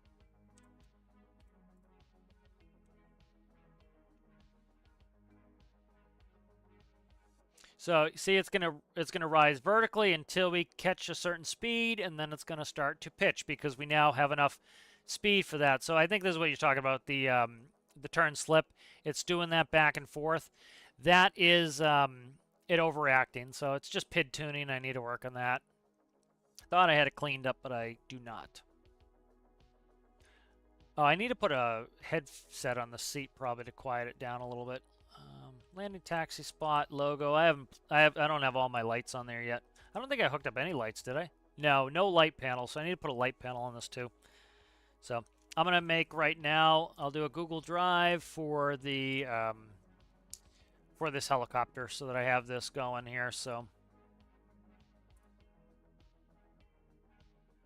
let's see, orange helicopter. All right, let's see what we need here. So. Yeah, it's gonna be nauseating watching it do this. That's all PID tuning. I gotta work on it. Let's see. We need a Let's just do checkboxes. Up that. Right, we need to do torque. Correction. Don't be difficult there, Google. All right, torque correction. Let's do PID tuning. Roll. Yaw. Okay, we need rescue equipment. Rescue equipment. What else do we need? Lighting panel.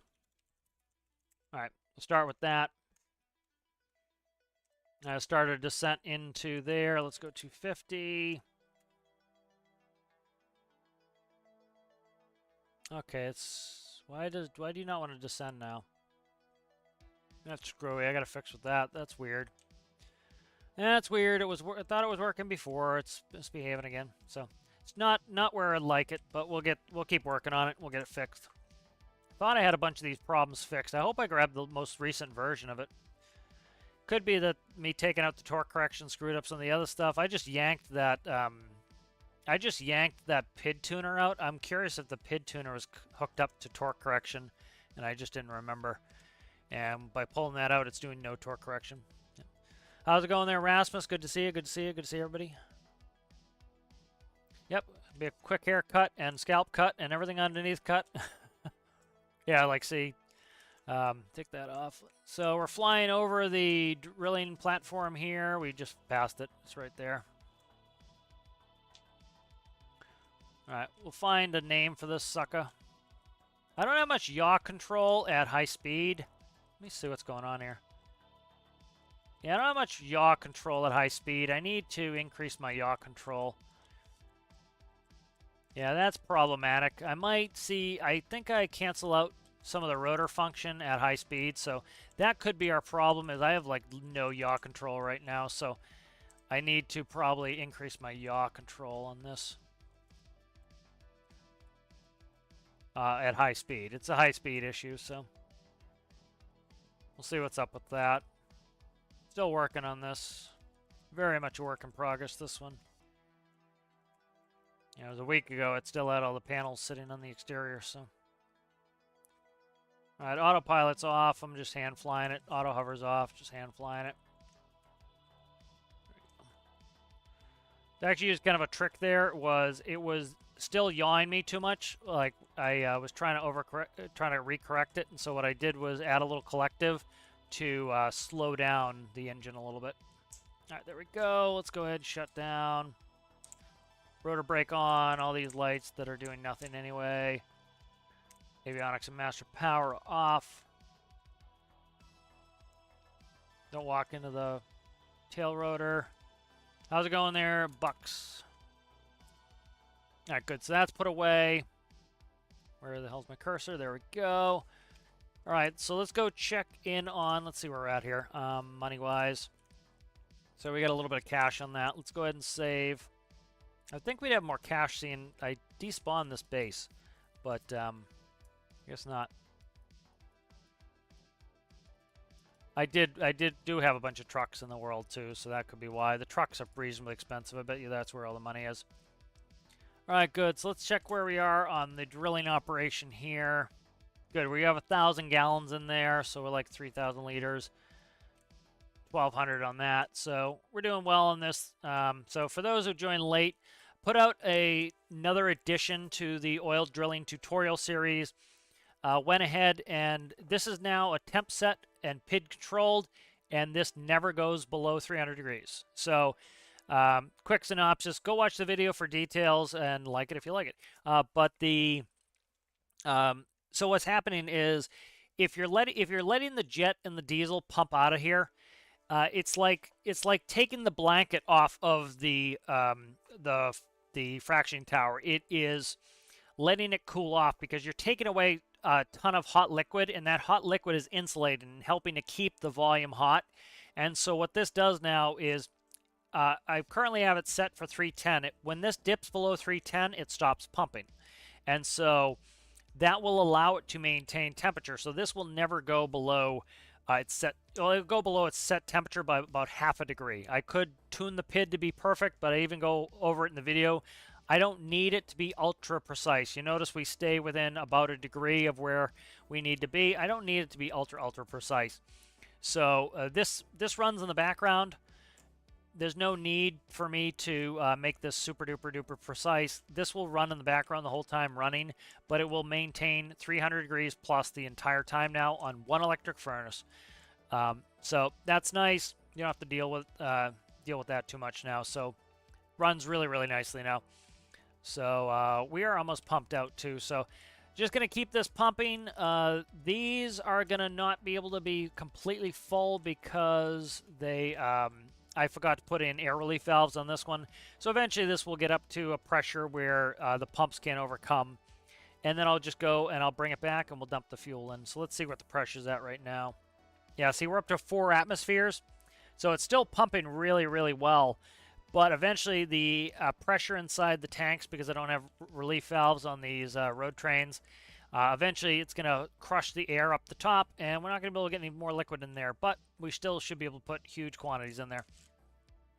All right, so let's go ahead and see what I want to do next here. Probably, let's see, we've got this Johnny out there still dying. That's fine. We don't care about him all that much. Let us see what I want to do here. What do we have in here for jet?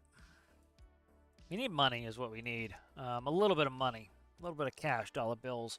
Don't have a ton of jet fuel there. Let's see. We could do a jet fuel run out of there. That's something we could do. Could do a quick jet fuel run. What do we have over here for jet fuel in this base? Let's see. For 44,000 liters of jet fuel. Okay, that's what we're doing. Okay. That's a lot of jet fuel in here. All right, let's go ahead and we'll teleport. I'm going to be doing a lot of teleporting. We're trying to get these two bases kind of aligned. Notice, spawned under the ground, pop back up. That was because this chunk was despawned. So let's go ahead and what do we want to do here? Let's grab the Plano. I think most of this stuff on this plane was running fine last I checked.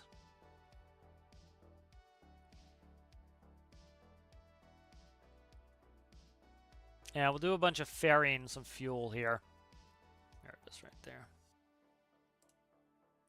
Let's search for Auk. I want to make sure I have the most recent version of it. That's it. Yep, that was it. Okay, and let's grab the pallet.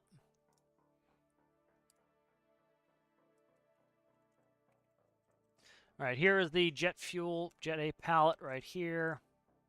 I keep forgetting to save this as default on, so we may need a dick with it. But let's grab a spawner. I don't want to have to manually fill it, so we're just gonna go and put jet fuel in there. Spawn that in. Probably gonna have to lock the brake on that because I have yet to switch it back over. I want it to start default with the brake on. There we go. Lock pallet. Okay, we're good there. Let's go ahead and get out of here. And we'll take some of this jet fuel. We got 44,000 here. That's times 6. So we have about 250,000 of jet fuel sitting in this base.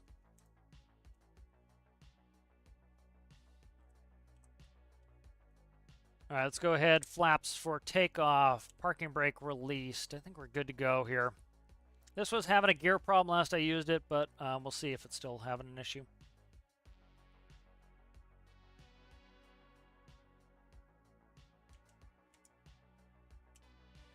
All right, positive rate. Gear's coming up. Again, the gear on this are using distance sensors. I like to use the large pivots generally, but I cannot fit large pivots in here. So the gear is, the doors don't work perfectly like they would if I was able to use the large pivots. They work all right, but they're not working as well as I want. Bring those props back.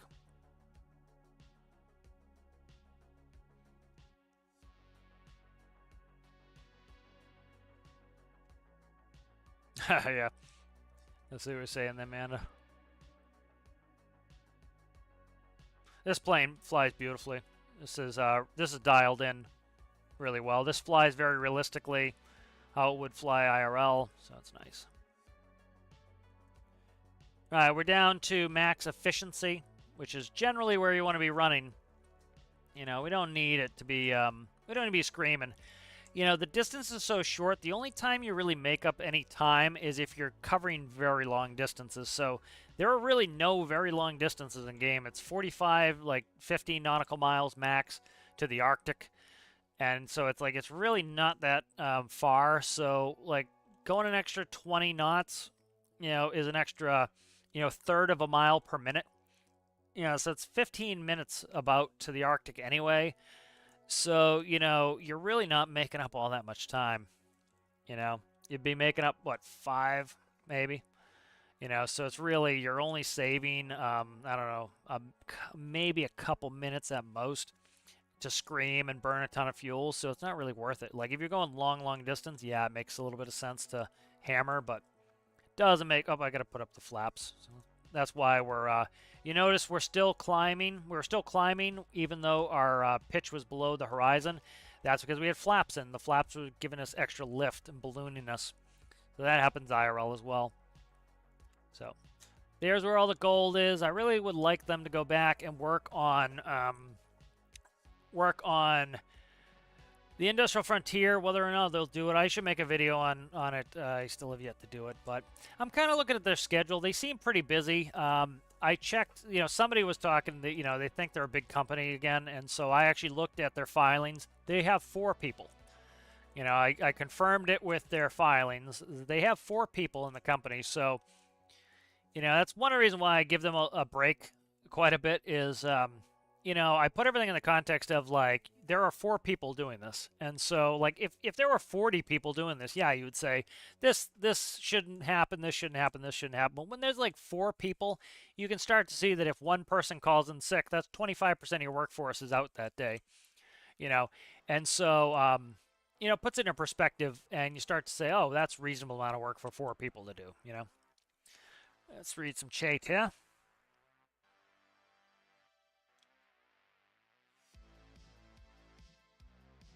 Do you guys make project documents for more complex build?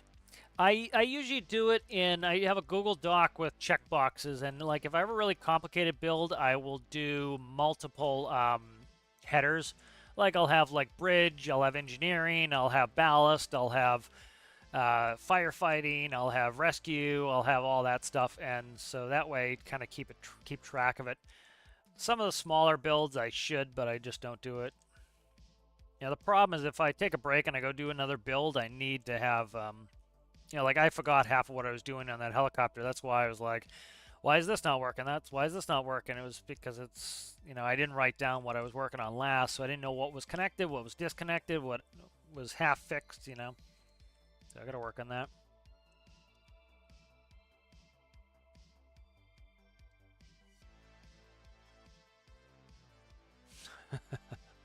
Yeah, one day to finish it. Yeah.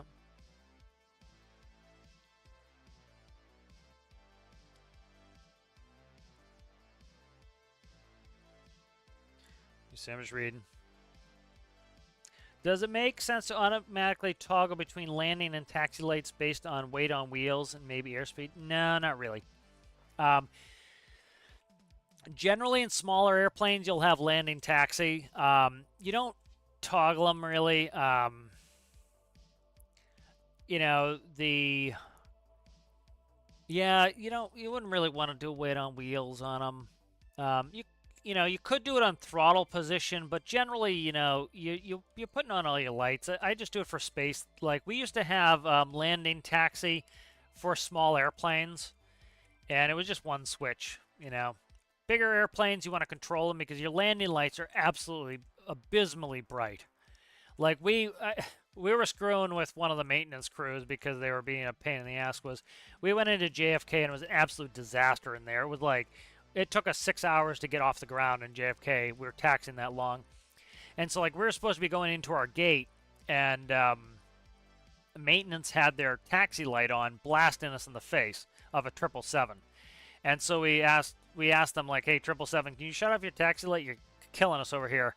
And generally, it was courtesy that if you were facing another airplane on the ground, you would shut your lights off so you didn't blind them. And so the 777 it was a maintenance crew, and they were taking it off gate because JFK was so screwed up with weather and traffic and busy. And so the maintenance crew was actually taxiing the 777 out to go put it on a hard stand.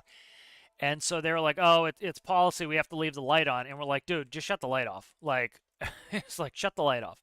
And they're like, "Oh, sorry, man. It's policy. We can't do it." So we turned on our landing lights and absolutely destroyed the whole aisle with our landing lights. And we're a small plane, and we had the entire gate area completely bathed in incredibly bright light. And you sure bet that the maintenance crew shut the taxi light off after that. So all it took was putting on the landing light, and they were like, "Yep, that sucks," and they they shut their taxi light off.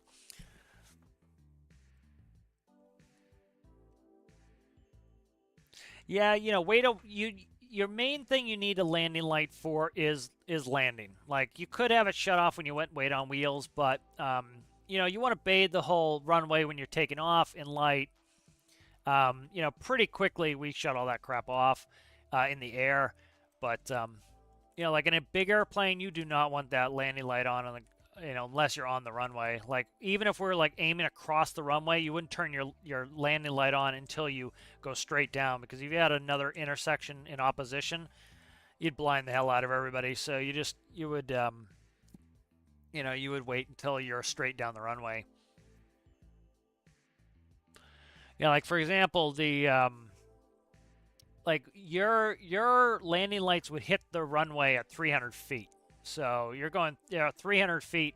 Your landing lights are hitting the runway. So you know, and that's 300 feet vertical, and so it's you know, probably, I don't know, 1,500, 2,000 feet horizontal. Um, you're hitting the runway. So they're very powerful. Like a big airplane's landing lights are super powerful.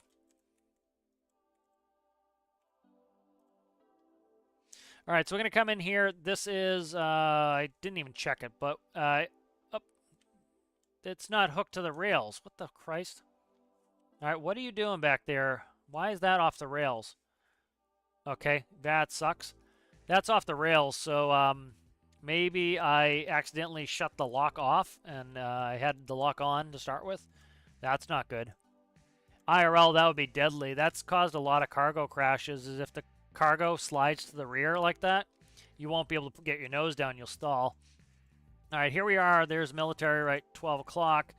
All right, so we'll go ahead, we'll put the gear down. We'll start to bring the prop full forward. So gears usually in most, like, especially large airplanes, the first thing you're going to be putting down, because you need it to help slow you down. So I'm going prop forward, and then I'm going to start adding in flaps. So this will keep me from having to pull my throttle back, my manifold pressure in this case, because the flap is slowing me down, and I'm also increasing the prop, which is speeding me up. So they counteract each other. So you do little things like that to try to save yourself, you know, extra steps. So you bring the flaps in as you bring the prop up sometimes. All right, we're off angle on the field here. I'm going to come back around, come back in line with the runway.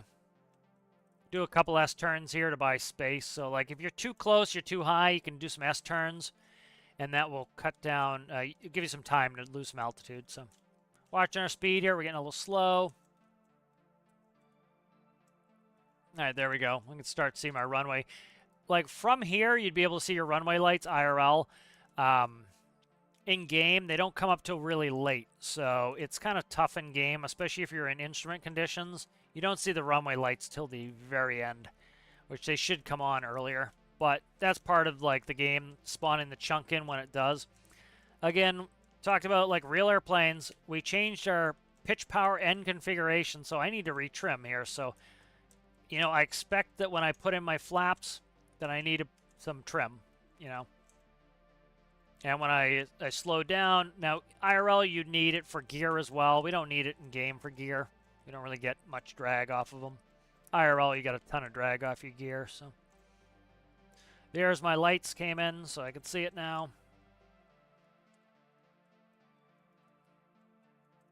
So we're getting slow. So we're sinking very naturally. I keep hearing the aerodynamics suck in this game, and like I'm doing everything I would do IRL, and it feels correct to me. So I just think most people have no flight experience, so they assume if it doesn't feel good to them or like they've flown in an arcadey game that they assume that is something wrong with the game instead of that they just don't understand that that's how the plane would feel, So we're getting slow. We're sinking because we're slow. So I'm going to add some thrust, and we're going to start to rise again. All right. And so I'm doing everything I would do IRL, sinking, add some power, and I arrested the sink rate. So a little bit of a rough landing, but not too bad, actually. All right, we'll taxi off this next taxiway. Even when you're taxiing, you want to stay on the center line.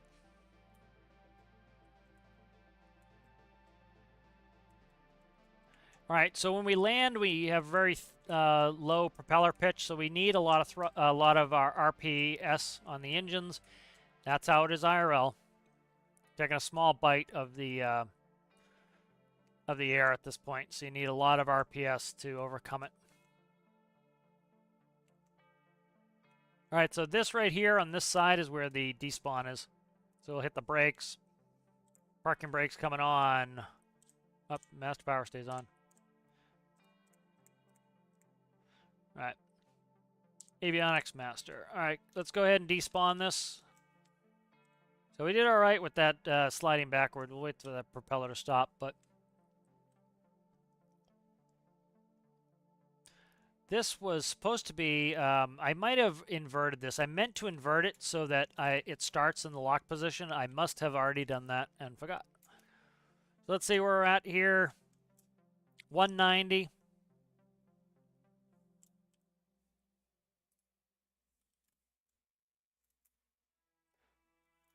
And there's 2163. So there's some good bit of cash there. Let's go ahead and grab the mini truck.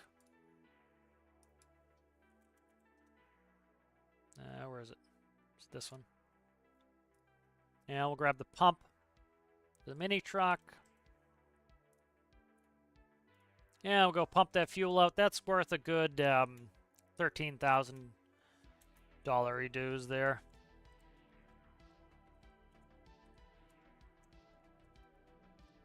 I left that trimmed up.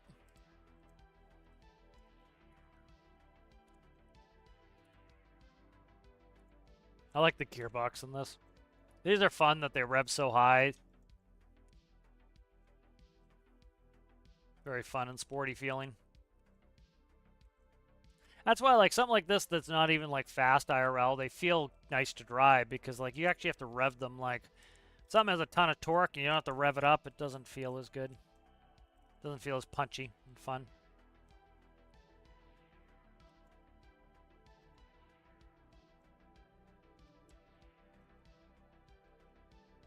So there are issues with the bases. They do need to fix them still. They need to put relief valves on all these pumps.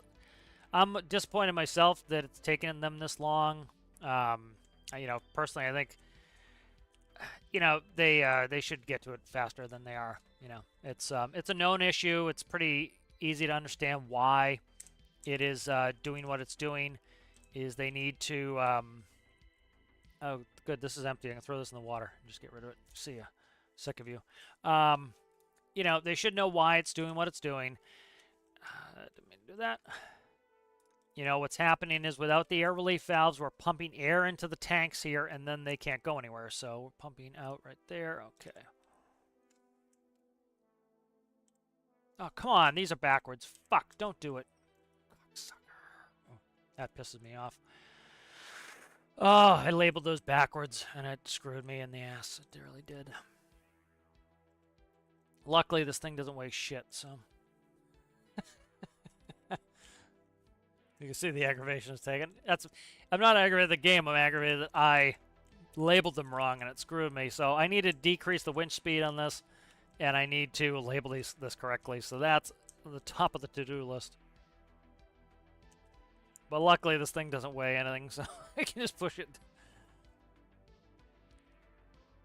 Okay, you bastard. You bastard, you. Okay. Okay. And then what's that? That is in. So in is out. I have this backwards, so that's not great. Pump. Grab this hose here. It doesn't matter, any of them. All right, we making cash money, dollar billaroos, are we? Yep, there we go. We're making money. Okay. Is there a standard for the pallets you use in your builds? The pallets for the airplanes are standardized. Yep, I think they're 5 across. They're 5 wide, and they have grippers on them so that all my planes can have 5 wide track segments. So that's what I tend to do. And then some of my larger airplanes, they take regular size containers. So just reading some chat.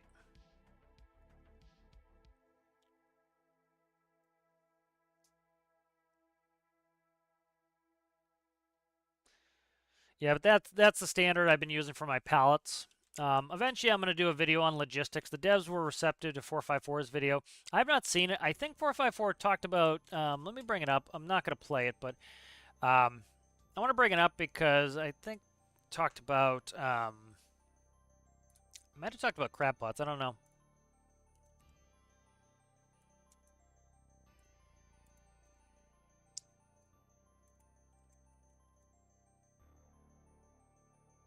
Let me see.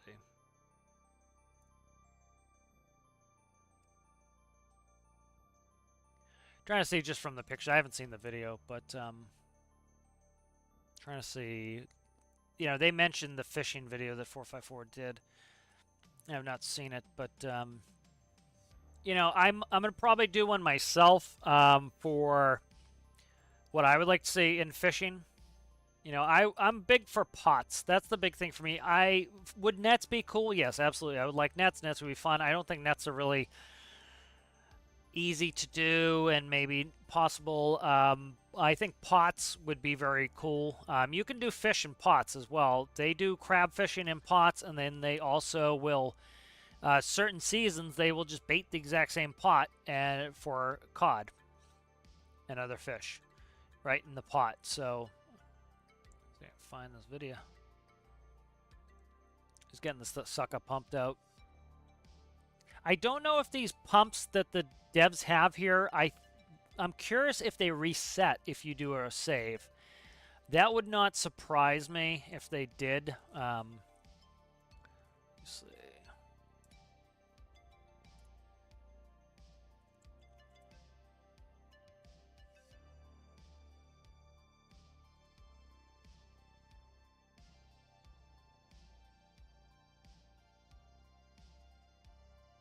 So it looks like 454's video shows him doing like rod fishing, which, you know, I talked about last live stream that, you know, if we, you know, when we went through the update, it sounds like the plan is this is an initial start, and then the plan is to do other things like more commercial stuff. They, you know, okay, this is empty now.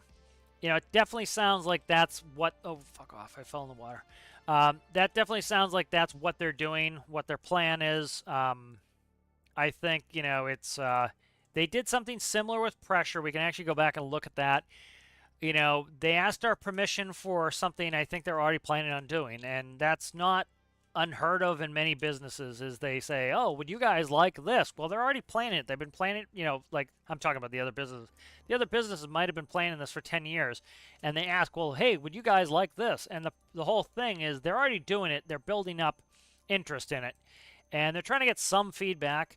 You know, and so it wouldn't surprise me if, you know, they've been super delayed because of the issues with the pressurization update. And so, you know, they put in the first thing, the easiest starting element, which is rod fishing. Rod fishing can lead to long lines very simply. Instead of having a rod, you have a long line.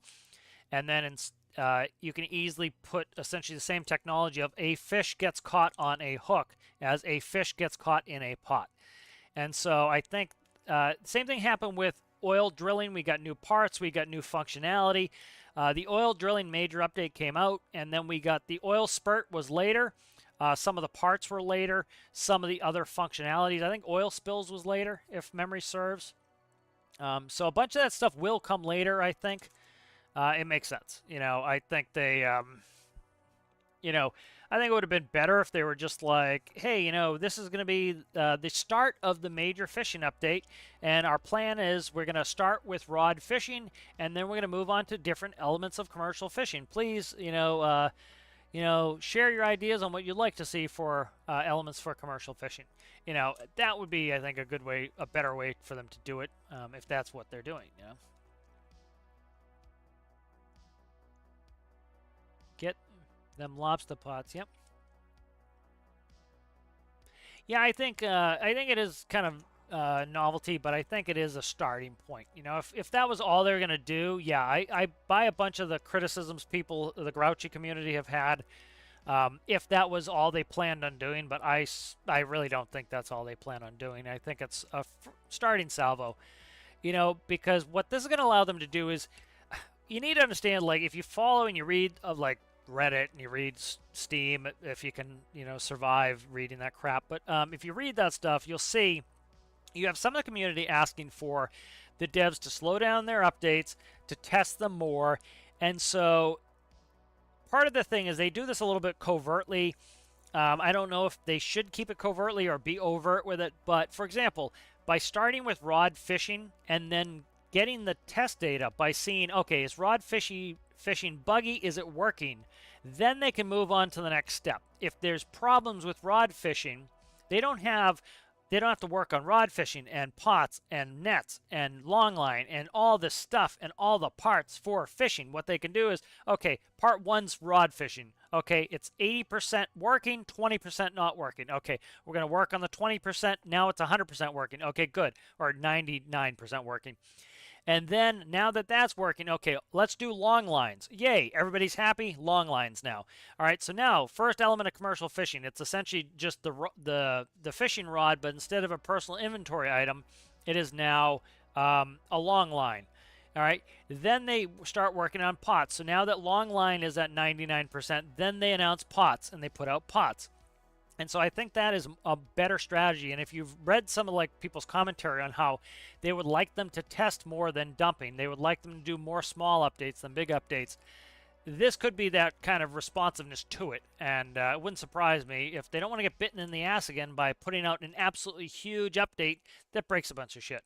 And so I think what they're trying to do is put out a small update. Hey, guys, you're getting a fishing rod. Then when the fishing rod works, they say, okay, we'll put out the next part. And then that part works, okay, we'll put out the next part. I think that is not only a smarter way to do it, but it has been what a bunch of the community have been asking for. So would not surprise me. All right, we're going to teleport a bunch here today because I'm just trying to like get everything cleaned up and ready here. Let's teleport there. What the fuck is this now? Today's a swearing day. What happened here now, you son of a bitch? Oh, this sucks. What happened here?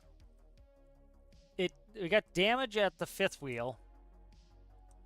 We got damage at the fifth wheel. What happened? I wonder if it pushed the wheels underneath the ground or something, and then it flipped the rig. Okay, what are we at weight-wise here? I'm trying to check it. We're at about, what is it? 6,000 gallons and 6,000 liters in there. We're not that heavy. Pretty light on this, actually. And I gotta go stand you up. Let's see. Let's go get a rescue going on this, John. The crane is... Let's do this. I don't want to drive that crane around. I'm not in a, like, wasting time mood today. I'm very much in a expedite this process because I really want to get that home ship going as fast as possible. That's why I'm doing so much teleporting. Let's go ahead and we're going to go ahead and bring in the add-on editor. That could have been a problem too when the chunk... well, the chunk shouldn't have despawned with that pumping station on it. Crane rescue. This is something you could do if you don't want to move all your crap around to do this. Done this before. Go to Meyer Island. We'll find... It's not an FJ. It's one of the pumping stations. So I'm going to find it. A little bit challenging to find. Let me see. Is this it? No. Okay. Let's see. Where is it? How do I change location? Location editor. that it? Hit the current add-ons locations? Yeah, I thought that was it. Nope, maybe not. Okay, yeah, let's do new add-on there. I gotta find where this is, which chunk this is on.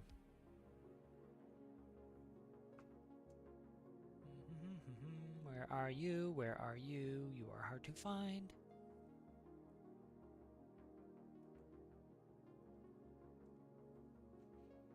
I wonder if they're actually based on GPS coordinates. Let's check. Let's try something. Where are we at here? We are at 2612 maybe? I don't think they are. 2612 maybe. Let's see if they are based on coordinates. Oh, piss off you.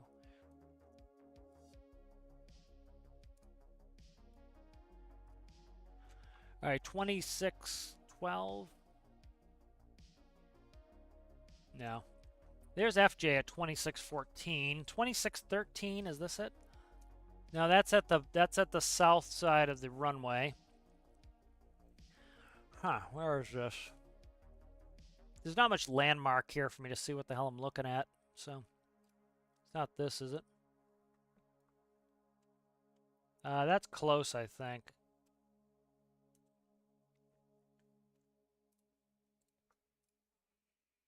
Where are you at, chunk? End up being quicker just to friggin' drive it over there. This is it, I think, here. Yep, this is it right here. Okay. So we're going to go ahead and we'll add...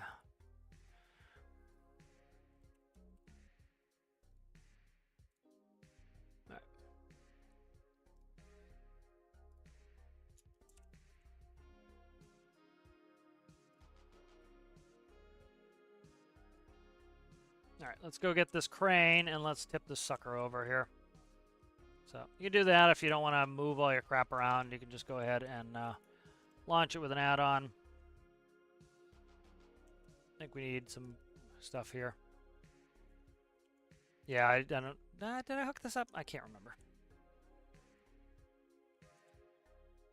We're out here. Start, stop, 6. Yeah, I think I need infinite fuel and electricity. Yep.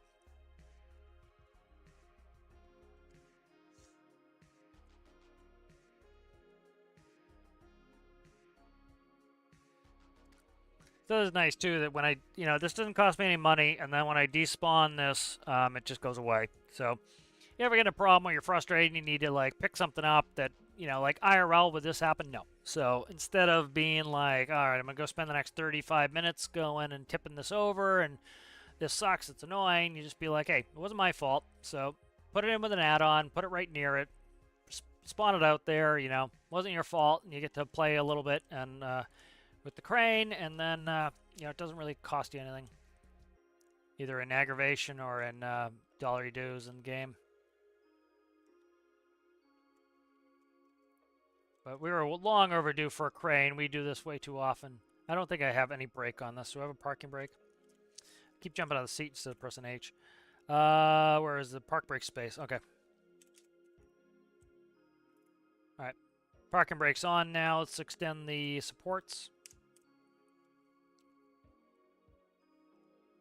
Go forward just a hair.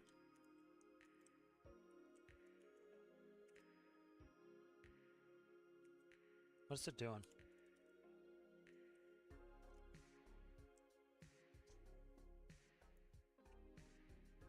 All right, let's see. All right, let's go up.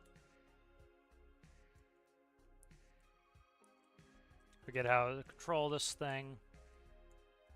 Let's see, how are we controlling this? W, I thought controlled that. Why is that not going out? Ugh, is this broken too? This never got finished either, so I don't know what state this is in. State of confusion is where it's at right now, it appears. Let's see, 1, 2. No, it's 1, 2. Okay, that's fine. All right, it's 1, 2.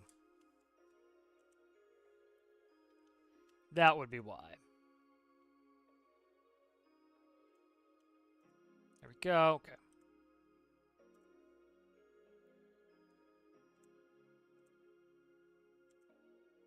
Now we want to grab it pretty low. That way it will rotate.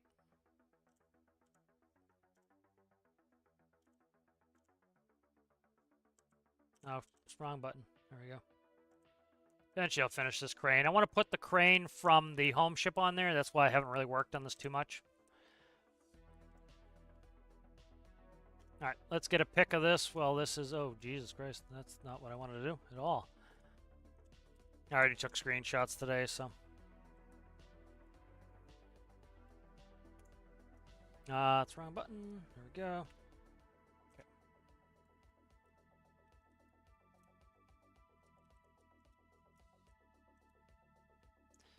So as much as these things can be aggravating, you can kind of look at them in a positive light that we got a cool video out of it. All right, got a cool, you know, we get to play with the crane. That sort of stuff's fun, you know. That's why, like, I kind of get it. I get worn out by some of those grouchies online. It's just like, dude, you can have a good time. You can turn some of these things into a good time. Like it was annoying when I came over here and that happened. Now I'm having a good time, you know. You know, so we turn that annoyance into a cool time, you know, and it's completely up to you. You know, you can have fun doing some of these things like this. I wonder if I didn't turn the brakes on, because that would this shouldn't tip over. No, the brakes are both on. Okay. But yep, so you can see that's really quickly there. It's a good way to have fun, and it's easy. It wasn't aggravating. If I had to go drive that unfinished crane all the way from FJ over here, yeah, that'd be a pain in the ass, but bring it in with an add-on. Didn't take long. It was fun to tip this over. It was a good test for the crane, showed the crane can tip quite a heavy load over here, so that was fun. So read some of this chat.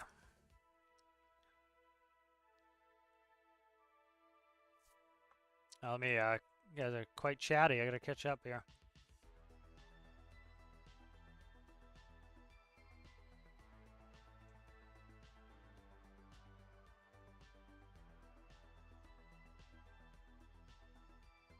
Yeah, I think it will definitely be a novelty to start out with.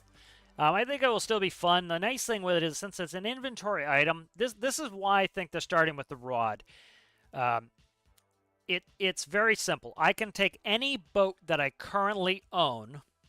We talked about this last time. I can take any boat that I currently own, and I can go rod fish. I can even probably rod fish from the surf if there's no crocodile in the water there to kill me.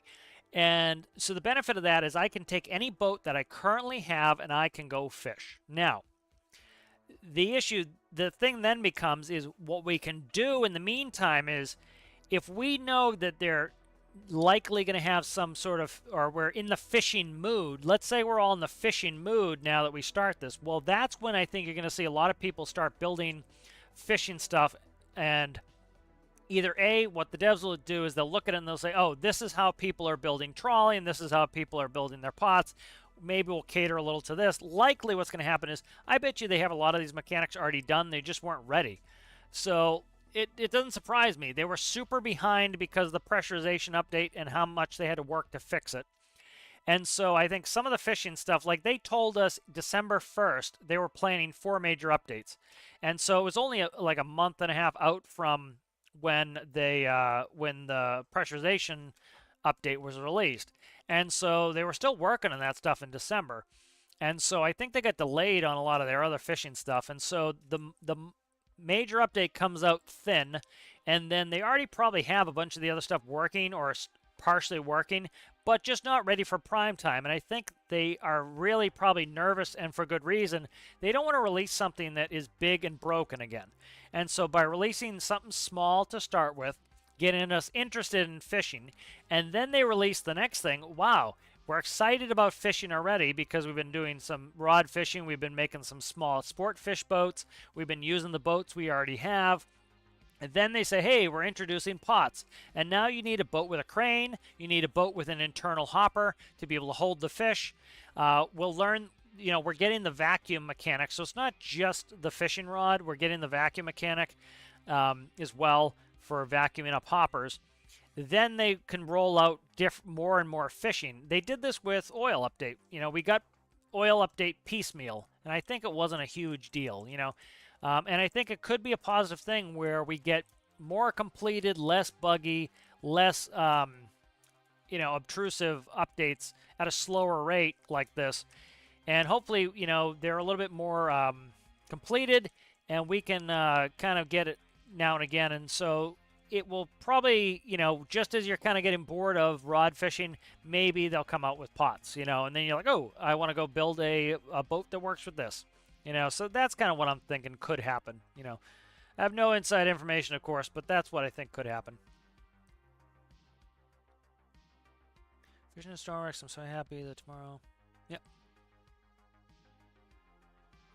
Yeah, I think, I don't know about dropping all this to experimental too, is like, if you have a mechanic that works well, give it out, because it's like, if you put everything in an experimental branch, you don't get any of that, like, Christmas Day feeling where, oh, this thing came out. It's like, you've been watching experimental, maybe you've played it, and you've gotten bored because of the bugs. So, it's tough. It's a tough balancing act sometimes, Let me read some chat here.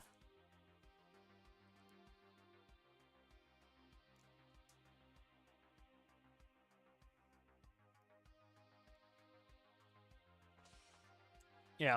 I'm not building much hype for nets. Again, I think nets are going to be the hardest thing if they even come. I'm not building any hype for that stuff because it's like, again, you hype something up and you now are disappointed by something that would have made you excited if you didn't hype yourself up, because it will never live up to the hype. So I think it's better just like I'm not even getting excited or like thinking about what rod fishing is. I'm going to see what rod fishing is tomorrow. So instead of me coming up with my fantasies about what I'm going to be able to do tomorrow, I'm going to see what I can do tomorrow, and guess what, I'll be happy about it because I didn't build up unreasonable hype for myself. So yep, building a crane was a pain for me. Made a cylinder for the lift with sliders.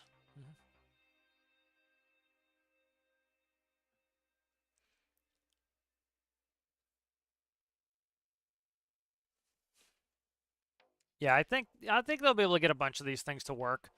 Personally, like, nets don't interest me all that much. Like, it's kind of cool, but I'm more interested in pots because I kind of like here, let's see, like pot fishing.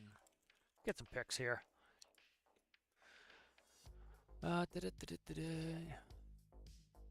So like they do, they do fish in pots. It's not just let me see if I can. I'm trying to work this Chrome tab, see if I can get that Chrome capture to come up correctly.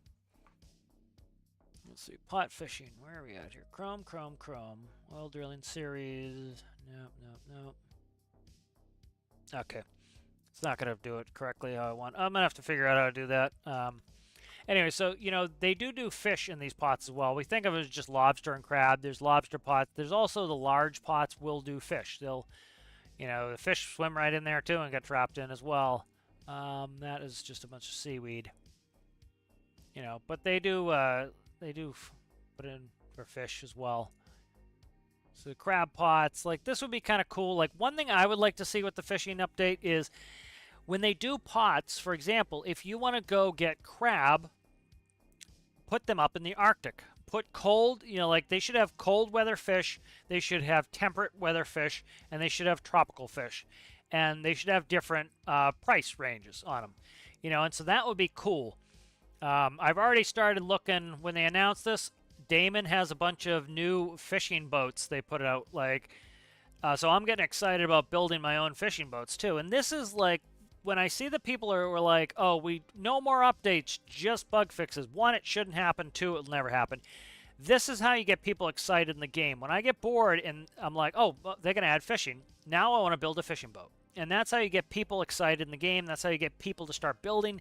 That's how you get people who stepped away from the game. There are a bunch of people I saw in the comments over the last couple of days who are like, oh, I've been waiting for this to get back into the game. Like, they're waiting for that, and they see something cool and new and they want to go try it out, and so that is, like, a bunch of people got back in when there was just the pulleys because now they want to build cranes, so stuff like that. So, like, some of this pot fishing, let's see if we can find some on deck. There was one with all the pots loaded on deck. But, like, this is why I think pot fishing for me is the most fun. So for example, one of the things you're doing is this. So let me see if I can find an actual ring of them. So, like, here's lobster pots. you know, you drop it out the pots. They're all connected to a center line. You need to build 2 buoys. You can build a buoy pretty simply with a tank that is empty. So you take a small fuel tank, you empty it, and it will float. And so then you put a flag on it, or you put a light. Like I have buoys I've already built that have lights, and they have a clock on it, and the light only turns on and blinks at night, and it has solar panels to recharge the battery. So during the day, it recharges the battery. At night, it flashes the light. It's a lot of fun. And so you dump off your first buoy. You start throwing your pots over. They clip on this line, so you drop it. So you can do rope anchors, clip the next pot, throw it over. They soak, and then you start pulling them up, and you pull the fish out. That's something I think would be cool, because that's part of the mechanic in the game is using cranes, using winches. That's a lot of fun. Like if you look at big pot fishing vessels here, they have to store the pots on board. And then they use a large crane, which is right up this game's alley, to take the pot off. And so if you reel up the pot and then you hook the crane to it and then you dump it over the live well, there's a live well right in here. That's what this funnel is. It goes in the live well. So you have that hopper in your ship, built into your ship, and then use the vacuum, which we're going to get tomorrow, to vacuum out of the hopper. That's really cool. I think that is, for me, the type of fishing I'm most interested in. You know, like you have some, I'm trying to find one with all the pots on board. You know, so you'll have to build buoys. You'll have to build, you know, I don't know if you'll have to build the pots themselves or they'll make them because, you know, I don't know how they do custom pots. But, you know, then you have to take them out on your boat. So you have to load a ton of pots on your boat, go put them in the water. You have to attach buoys. You have to then drag it out of the water. A lot of handling, like too much automation, I think, is where a lot of people get bored. Is like if the game does everything for you, if your craft does everything for you, it's easy to get bored. If you physically have to like handle some of the pots and empty the fish, I think that becomes much more engaging. There was a ship I saw real quickly with all the pots on board. But anyways, you can imagine it's full of pots. And so you're like heading out from base with a complete stack of pots in the back of your ship. There it is right here. This is the one. So like here's a ship with all the pots on board. So like imagine going out in game with this and you have to use your cranes to dump off your pots and you have to put your buoys out and you have to bring an absolute shitload of rope with you. And so like that would be super cool because your boat now has to have storage lockers for rope and you have to put on buoys and you have to design the buoys. And maybe you put a GPS signal on the buoy so you can go back and find your pot string. That would be super cool, right? Put a physics sensor or a GPS on one of the buoys, and it tells you right where it is, right? Or you could mark it on your chart. You could write down the coordinates so you know where to go back to. That would be super cool. Like, imagine if you went to Olsen Bay, which I think is supposed to be a fishing community, and just like with oil survey, you could get the survey information for where the fish are good. And so it tells you a GPS coordinate string where the fishing is really, really good, and that's where you're going to get the most fish per minute or whatever the rate of time is. But that's why I'm excited about like pot fishing and what would be interested. So I assume, listen, my assumption is they've already done a bunch of this, and that's evidenced by back when they asked us for our input on pressurization. Most of it was already done. It's them asking us, it's them essentially confirming with us. So that, again, it covers their ass. They say, hey, look, all these people wanted it. It's coming in game, you know. So that's I think, why they did some of that stuff. Let me quickly go get a... is there anything here that's vital? Not really. I don't think so. I don't think we need any to actually repair any of that. But yeah, we'll keep this pumping. Might end early. We'll see. So there's 2,000 gallons. We have like 6,000 liters in here. This is going to sit for a while. Like I said, I don't have air relief valves on here, so the pressure is going to build up over time. If we look, we can read the pressure right here. We're at 22 atmospheres. You see, we're still putting in good amount of liquid. We're still beating out the pump-in rate. We only have 40 liters there on either side. So, you know, next time would definitely be worth like getting these 2 tanks full by the time we send the truck out. So that's kind of cool, but. Yeah, I think I'm going to probably do a longer stream tomorrow. We'll go over the update. Usually I think it's around noon. Who knows if it's going to come out at noon. Let's look at a couple Daemon ships. Like, You know, this is what gets me excited about the game is when we hear about new parts coming out because like if the game just needs to give us 10% and we can fill in the rest because you know part of it's our imagination that makes this good. So like going in here to Damon, uh, I don't know if they've always had these fishing vessels. They look new. And so, like, here's Damon fishing vessels. So they have beam trawlers for trawling. They have long line fishers. They have pot fishers, shrimp trawlers, wet fish trawlers. I don't know what that's all about. I don't know what a wet fish trawler is. What is a wet fish trawler? Let's look at this sucker. But these are really neat. You know, so, like, looking at these boats, these got me all excited. It looks like nets. Yeah, it looks like nets on that. But like coming in here, it's like, imagine if we get all of these parts over time. Like, it would be a little bit overwhelming. Let's say we get all fishing at once. We got pots, nets, long lines, rods, right? So I'm like, oh my God, I want to build a sport fisher where I have to do rods. I want to build a beam trawler, a long line fisher, a pot fisher, a shrimp trawler, a wet fish trawler. You know, it's overwhelming. I think to a certain extent, it's kind of nice that, you know, I want to go build a sport fish boat. You know, that's given me the incentive to go build a sport fish boat. If I had all of them at once, I would go build a pot boat and probably not build another boat for fishing. I'd probably just do pots. So now I want to build a sport fish boat. Then if we get pots, I want to build a pot boat. Then if we get long line, I want to go build a long line boat, you know. So that's kind of one thing that excites me. This is, I think they're just using the same picture. They're using the same picture up here. These are all different here. But these are kind of cool. These are the long line boats. But like I want to, you know, Damon has really good diagrams. So I like doing Damon ships. So, you know, and this is like easily 100 hours per ship to build a ship. So I'm really looking forward to it. I think, you know, I think we will get commercial stuff. You know, I went over like actually reading verbatim what they said, and it makes sense. Like they've already got it planned. I think they've already got a plan.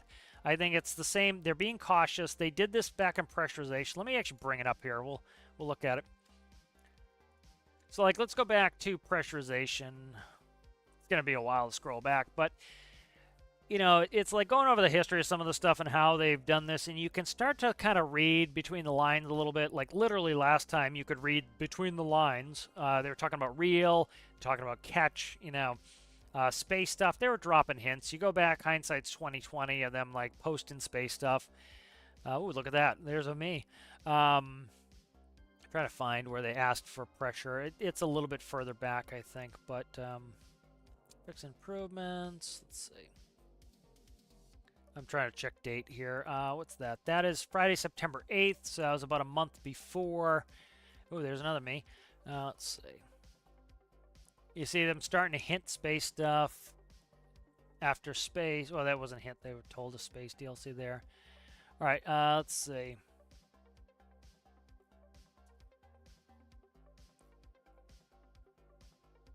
Gila Monster update. Like, some of these two, if you're like looking back at this from the past, it's kind of interesting to see, like, especially I remember some of the complaints. Like, people were bitching like crazy about the Gila Monster update because they're like, oh my God, this is all we're getting is a Gila Monster update. It's like, dude, you're literally a couple months out from the major update and the DLC coming at the same time.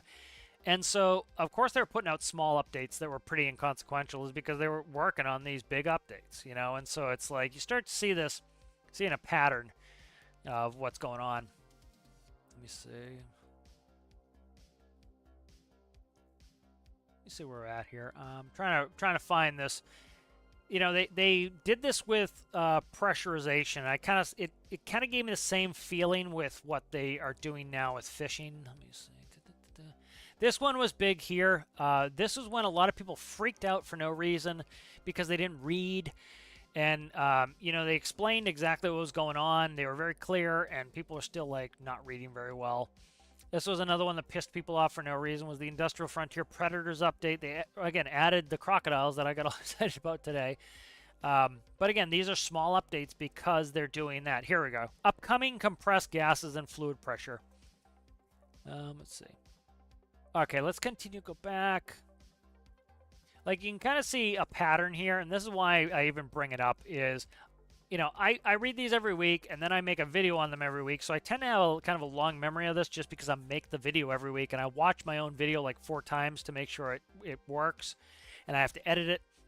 So I tend to remember some of this stuff. So it's like, I'm trying to find when they asked us about pressurization, because they asked us for permission to do pressurization. They were already working on it. It was already done. What it was doing is it's asking for cover, essentially. They're justifying their decision by saying, hey, do people want pressure? And of course, people who want pressure say, yeah, we want pressure. And then it's solidified that, yep, we have support for this. It's fishing for support, and that happens in a lot of industries. They fish for support. So I'm trying to find when that was. Small gimbal parts was an awesome update. Let's see. Update schedule in March. Let's see. Trying to find when this was. Here's the oil drilling major update. This was the other one I was talking about. So oil drilling major update came out, and then we got more of the parts later. So this was a major update, and then we got more parts later afterward. And so we can kind of go through that a little bit. Trying to find this pressure. I won't take too long, but we'll go to the actual pressurization announcement video there.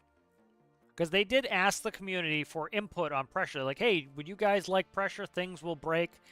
And the community was like, yeah. The majority of the comments were like, yeah, we want it. You know, did they downplay it a little bit, how much stuff was going to break? Yes, but I don't think they knew how much was going to break either. There's a lot of the stuff they're not going to know to what extent things are going to break, because they don't know how we build our stuff. And a lot of people in the community whose stuff were not working after that, part of it was the way they built it. They didn't do stoichiometry for their engines. So when pressure changed for air, then their engine could not automatically compensate. Not one of my engines, my modular engines, had any problems with the pressurization update. The only ones that had any problem were if they had a scoop on them, and that was because the scoop was broken for a while.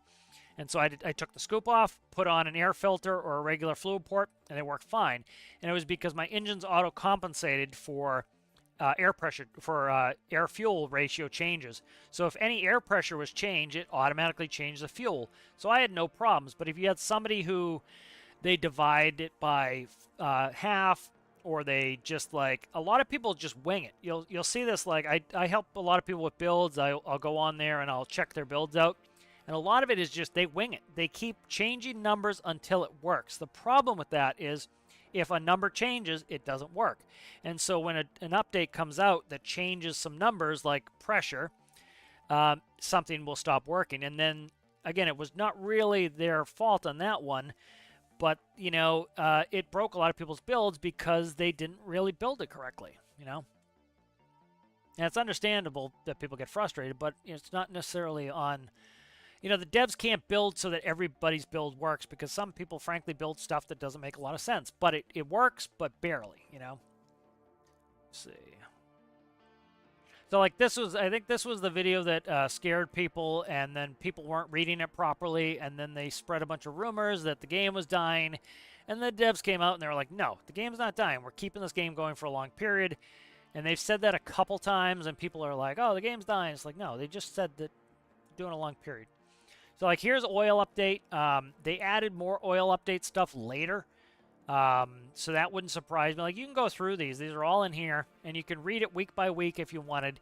And you can see kind of a coherent strategy of, like, okay, some of these major updates, it looks like they didn't have everything done in time. And then a month later, more stuff comes out. So that definitely wouldn't surprise me. Like, that happened with oil. You know, you'll probably see here we get more oil parts at some point. Trying to find the one. So, like, here's more. This was an update right here.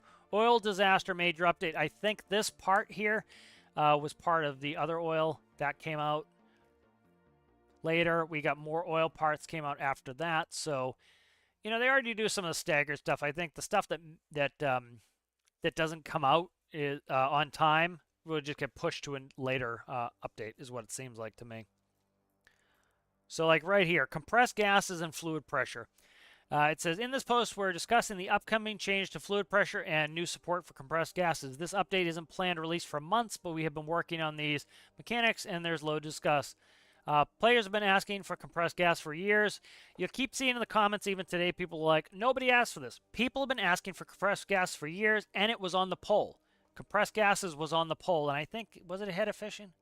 I think it might have been ahead of fishing, which is probably why we have it ahead of fishing. So when people like, why, they'll ask, why did we get pressure before fishing? It was literally before fishing on the poll. More people wanted it. They voted for it, So, this is them talking about it. I can't find it right now, but they did ask for our input. Again, asking for essentially permission after the fact, which is how they kind of have to do it.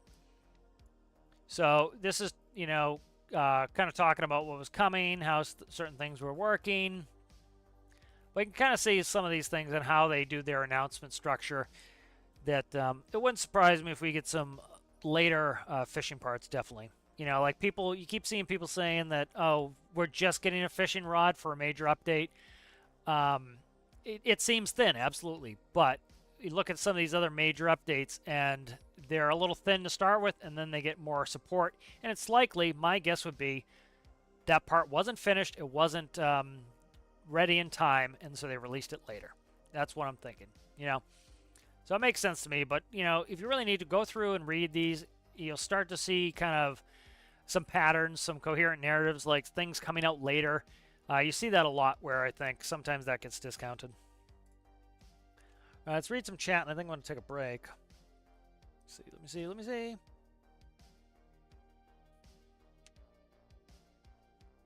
But yeah, so this was good. We're making progress here, definitely getting towards getting this home ship out, which maybe we'll go through a home ship. I'll do a home ship name off screen, and we'll come up with something.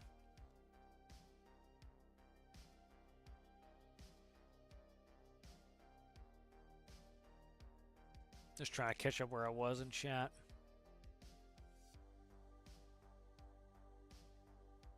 President Camacho, how are ya? I think I said hi to Stone Wolf Dark. Spacebar is dying. Yeah, my W key sometimes I have to slam during Tarkov to get moving. Yep, yeah, you can always jump in the help channel. Like I wasn't on there, when I was in bed, and I looked and, a bunch of good people in the community were helping out. So, that's one reason I put the channel on there, so other people can help. And sometimes I get tired. I can't do it myself. Yeah, the pots for me, I remember watching like the Deadliest Catch, and they will go and they'll use the same crab pots they use for Alaskan king crab for cod. They just bait it differently. And so they bait it, they drop it down there, cod's a bottom fish, and the cod swim in the trap, and they're stuck in there.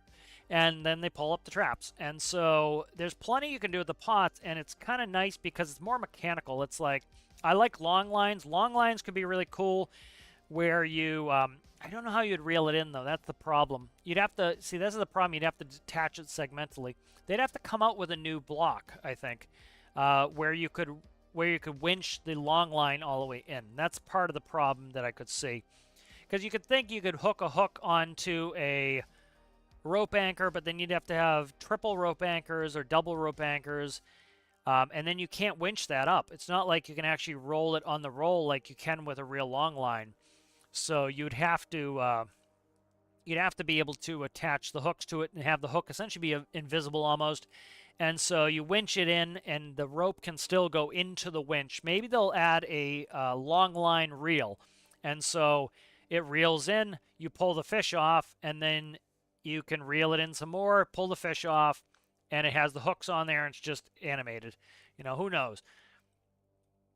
So a lot of cool stuff that there could be here.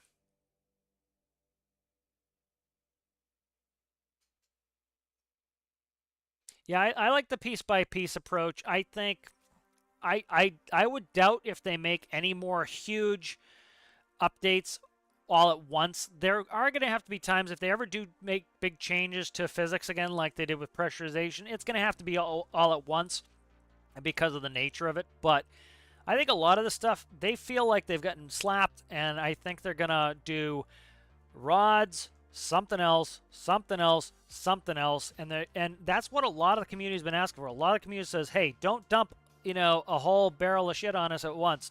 Throw one turd at us. We'll polish that turd up, and then give us the next turd. We'll polish that one up. Give us the next one. And that's, a lot of people have been asking for that, you know.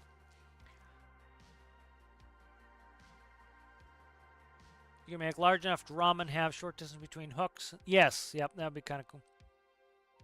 Yeah, I think like what I would do if I were them is I would make a drum, and the drum would essentially, it would have the hooks like at segments. Whatever they're going to use for this fishing rod, let's see how it works. That would be, I think, the key to long line, is all they're essentially doing is instead of having one line you throw in, it would be attached to another rope. And so you'd essentially put a buoy on the end of the rope, throw it overboard. Maybe it's going to be its own special cable that is called a fishing line, and a long line, and it has lots of hooks on it. And so that way you can use, you know, and it has a special reel that that works specifically. You like the turd analogy? Yeah.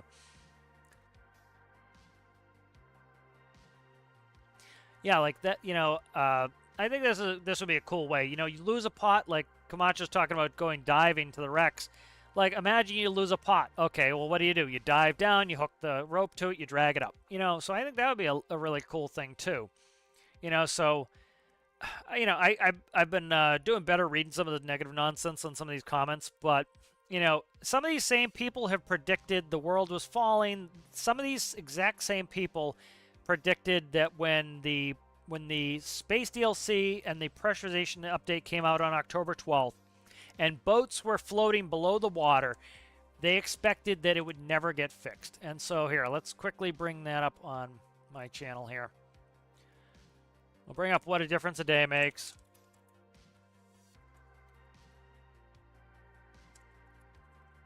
And guess what? Most of them are archived on Steam. You can go back and you can look at the predictions of the negative Nancys, and you can see what came true.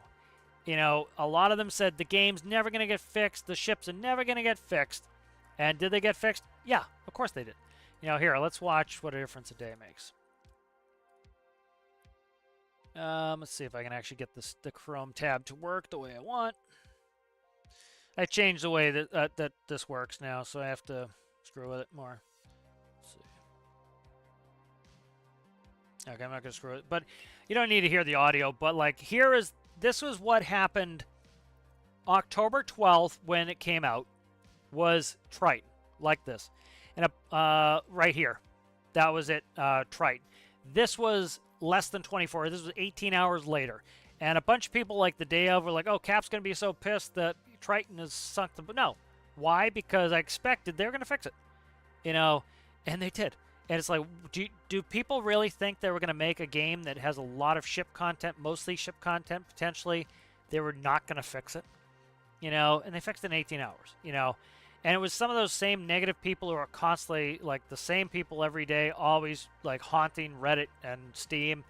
And they said, nope, it's going to be months, 18 hours, you know? And they specifically said the ship's sinking because they thought the game was over. Oh, I'm quitting. This is what Triton looked like the day of. All right, took a screenshot of it. I bring this image back up too is when people are talking about, there's a big complaint right now that ships are not sinking. Ships are sinking.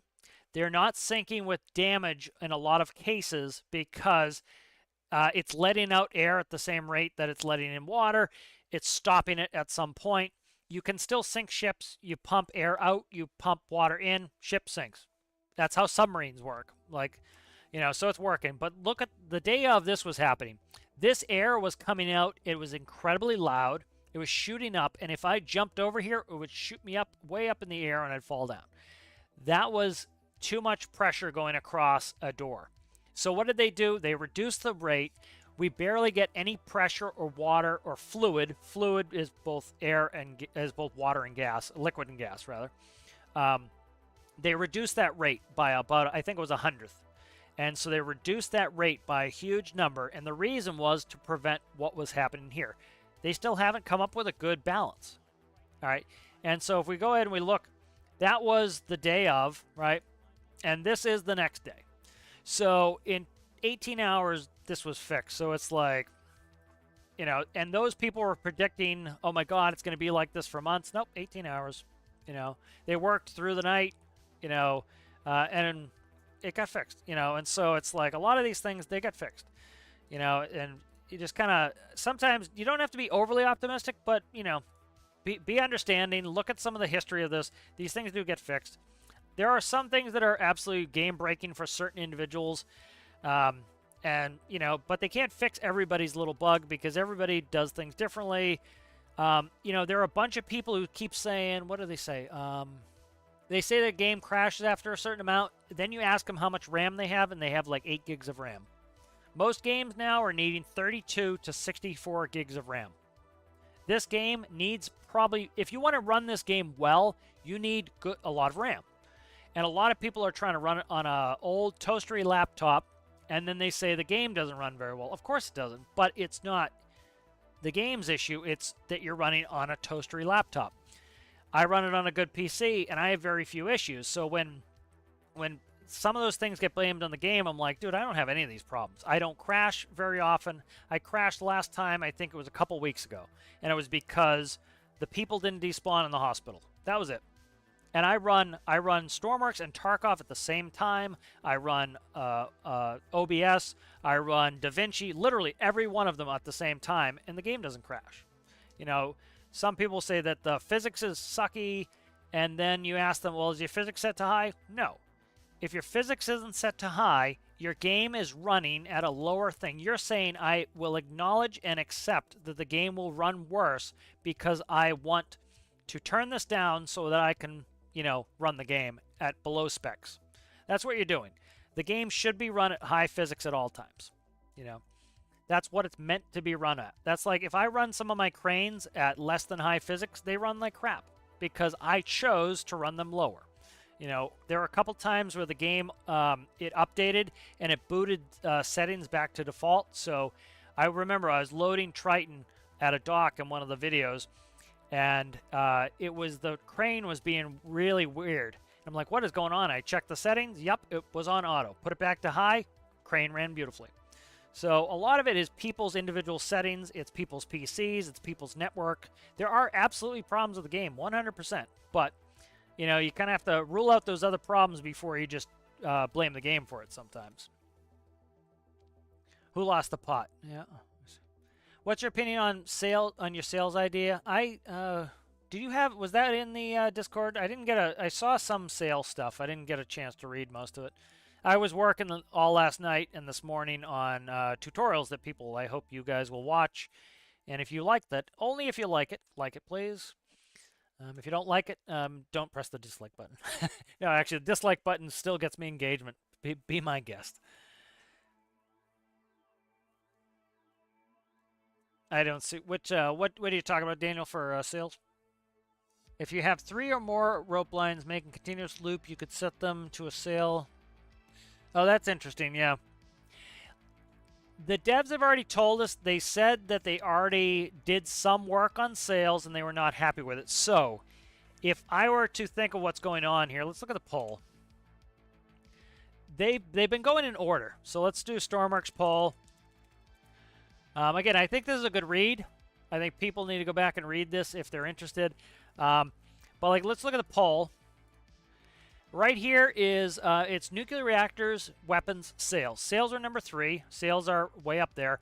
The devs said in the last live stream that they worked on sales and were unhappy with the result. And they might come back. Now, why would they not say we're going to come back? Because people will take it as a promise. They always do. Every time anyone says, oh yeah, maybe we'll look into that in the future, people are like, well, the devs promised they'd do that. No. They said that maybe they'll look into it in the future. And so the devs said they worked on sales, which makes sense. They've been doing these in order, pretty much. Some of them are smaller things like a Kraken, so do Kraken before something else because it's tiny, it's easy, it's quick, it's a minor update. Do it in a weekly update. Do Stormworks as part of Industrial Frontier. That came out with Industrial Frontier. Why? It was easy. It's just, essentially little animal models, right? And so anyways, they said they might come back. if I knew that sales was coming back and I was gonna work on sales again as a dev, I would still say sales might come back. Why would I not promise it? Because people will take it as a promise. They'll take it as, why you say you promised? Yeah, but I didn't give you a date. Well, that doesn't matter. You promised. So people like literally, people will go nuts on this stuff. They literally got death threats for this sort of stuff. So it does not surprise me that they're not going to like say, oh yeah, absolutely 100% sales are coming back. They're going to say, we might look at sales again. Do I think it's coming back at some point? Absolutely. I think it just, sales are cloth physics. Cloth physics is one of the toughest things to get in game. I brought this up the other day was, if you look at every other friggin' post on the weekly updates, somebody says fix multiplayer. Okay. This game was not intended for multiplayer. It was supposed to be a single-player game. The community asked for multiplayer. The devs put multiplayer into the game, okay? They put it into a game that was not designed for it. A lot of people, again, are playing on toasters. They're playing on bad internet. And so you have a game that requires lots of physics calculations. The other thing is we make the physics calculations for a lot of it. If you do a bunch of weird physics, like Triton slows my PC down. That's all my choice that makes it slow the PC down. Now imagine putting 5 Tritons in a multiplayer world. Now you saw I was slowing down there a little bit when I had the east and the west side of the Mire Islands spawned at the same time. Now imagine you're in a multiplayer server and you have everywhere, because all the people on the server are everywhere. So nothing can despawn, nothing can declutter. There's clutter everywhere because people are everywhere, right? So now imagine you start putting in cloth physics. All right, so that could be a problem. We used to have pieces of ice floating in the Arctic. They took them out. Why? They said, I believe, if memory serves, they said for multiplayer performance. They took out foliage. There used to be foliage at the bottom of the ocean. They took that out. Why? We'll see you later there, Bestlers. I think, again, this is my hypothesis. I think they took out foliage especially because of multiplayer. People were complaining, lag. How do you get rid of lag? You get rid of the frills, like foliage underwater. And so I think we lose a lot of items because they're trying to make the multiplayer community happy, and they're trying to make the single-player community happy. So we lose some of our detail in a single-player world so that multiplayer can do it. Now, you could say, oh, just put a checkbox. That sounds easy, but I doubt it's that easy, All right, so sales, natural disasters in, ships, planes, helicopters in. Cooperative vehicle building. I don't know if this is possible. I'm very skeptical this is possible. This could be an absolute disastrous nightmare. You're having to run in a multiplayer world where people are desync and where people have bad internet, that they're going to blame their internet on the game. And you're trying to build a ship together. How the hell they'd have to completely rebuild the editor, and people don't think about that. They can't just like, okay, yeah, join me in the editor. How do you do symmetry? You'd have to make 2 interfaces where 2 people can cooperatively work and pick out the blocks at the same time. Currently, if you're in a multiplayer game and somebody goes into the workbench, the host, it slows the game down if the host is in the workbench, because in a single player game, when you go in the workbench, it pauses the entire game. And so they have to completely change all that. So I think a lot of people are thinking this is easier than it really is, and it could very well be impossible. Arctic ice breaking, I explained why I don't think that's coming. A bunch of shards of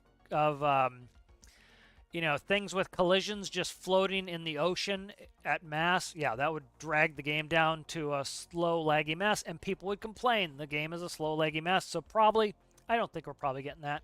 Space came up. People say, oh, why do we get space before fishing? Because space is before fishing. Compressed air came with space. People like, why did we get compressed air? Nobody wanted compressed air. Yeah, well, people wanted compressed air. It's here. It's actually before fishing.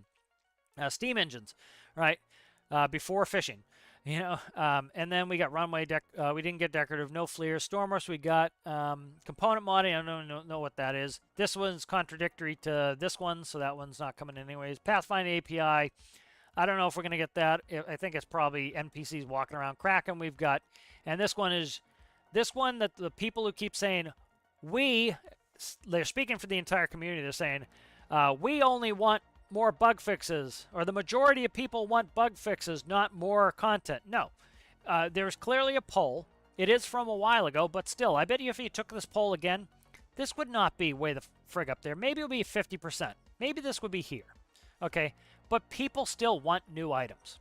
All right, and so likely, even if this moved to here, it would still be dwarfed by, I want hydraulics, pneumatics, I want more fishing stuff. You know, weapons, people will be like, I want more weapons, I want handheld rocket launchers. You know, that's absolutely 100%, my opinion, going to beat out. Just stop doing extra stuff and fix the bugs, because, you know, that's not going to happen. You know, you need new parts, you need a balance. They've already said that the majority of their time is spent fixing bugs. And then we're still getting parts inside. We have to. That's what brings people back to the game. That's what keeps people interested. You just read some chat.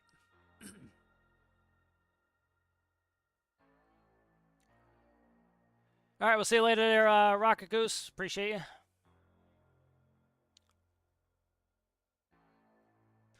Yeah, that's like, you know, I don't know much about the stuff, but like when I watch some of the stuff from a bunch of the different game engines and like Star Citizen, unfortunately, talking about cloth physics, like it is insane trying to get cloth physics to look right.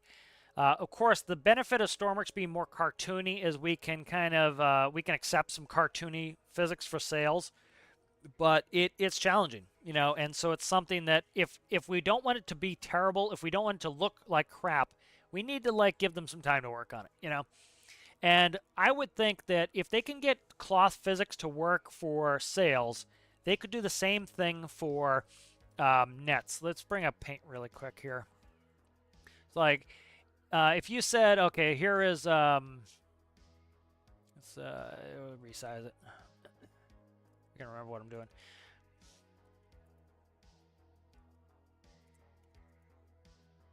Right, so here is a sail, right? And then it's a 2D flat white sail, all right? Maybe you put a little bit of detailing in there. You put a little off-white, and you put a little bit of, I can't see that, you put a little bit of creases in the sail, but for the most part, it's a 2D item, and it can fold, right? Well, all you have to do for netting, right, is you pretty much come in. Let's see if we can find a fill that looks kind of like net. Crosshatch, diagonal crosshatch. There's nets, okay? It's the same thing, but what we do here is actually, let's do this. Yeah, so anyways, you do your 2D nets on there, and so it's essentially the same physics as a sail, but it is now crosshatched, and the transparent parts are actually still collisions. You see this in a lot of games where, for example, chain link fences, you can't shoot through a chain link fence because it's a single flat plane. It's a single flat collision. You can't actually shoot through the chain link fence. So a lot of games do that. So that wouldn't surprise me if that would be how they would do something like nets. Just make it the same as sails. So, you know, I wouldn't expect to see the nets before sails, or if we got nets, I think that would make sails more possible. That's going up. That's going pretty well there, Surfing. Good to see you. Just hanging around, finishing up the stream here. Did a bunch of stuff. Got some fuel moved around.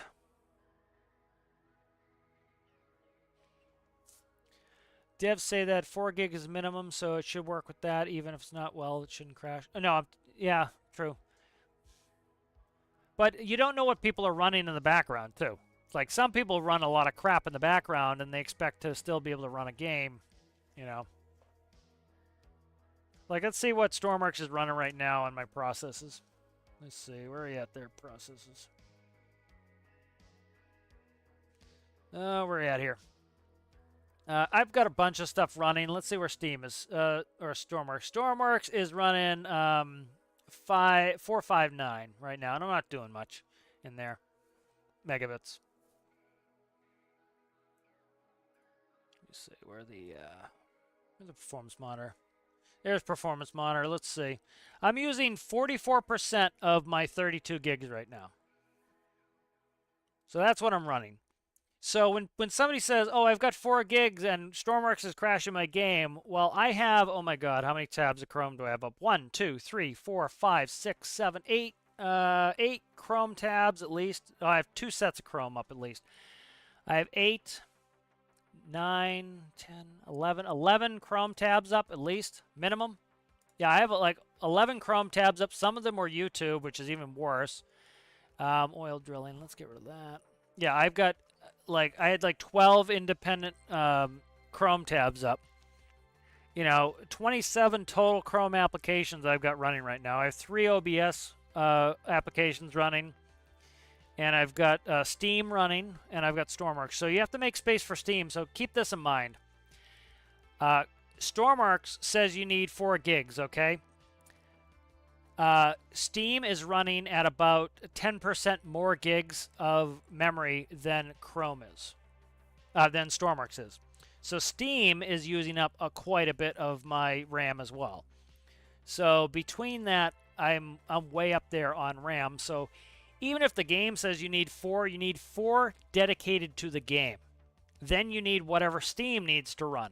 And then if you've got Chrome open, you need whatever Chrome needs to run. So a lot of people aren't thinking of that either, is that they're not adequately, they don't have enough for all their systems. They might have enough for the game, but they might not have enough for all their systems, and the game. So, yeah. Yeah, it would be kind of cool. I don't know how they'll do sales if they can do it. I'm glad they told us they tried it and they worked on it. It shows us that they were trying to do what we wanted.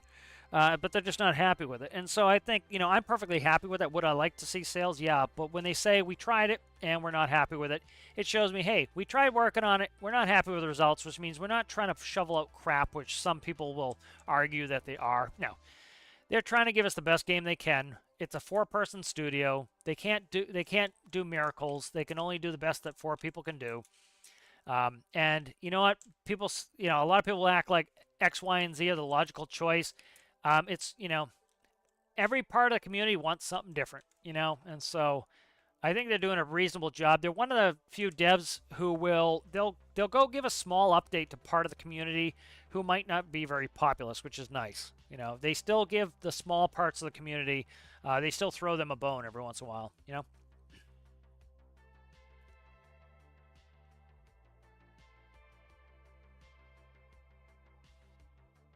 Did I say bye to Bashlicious? I think I did.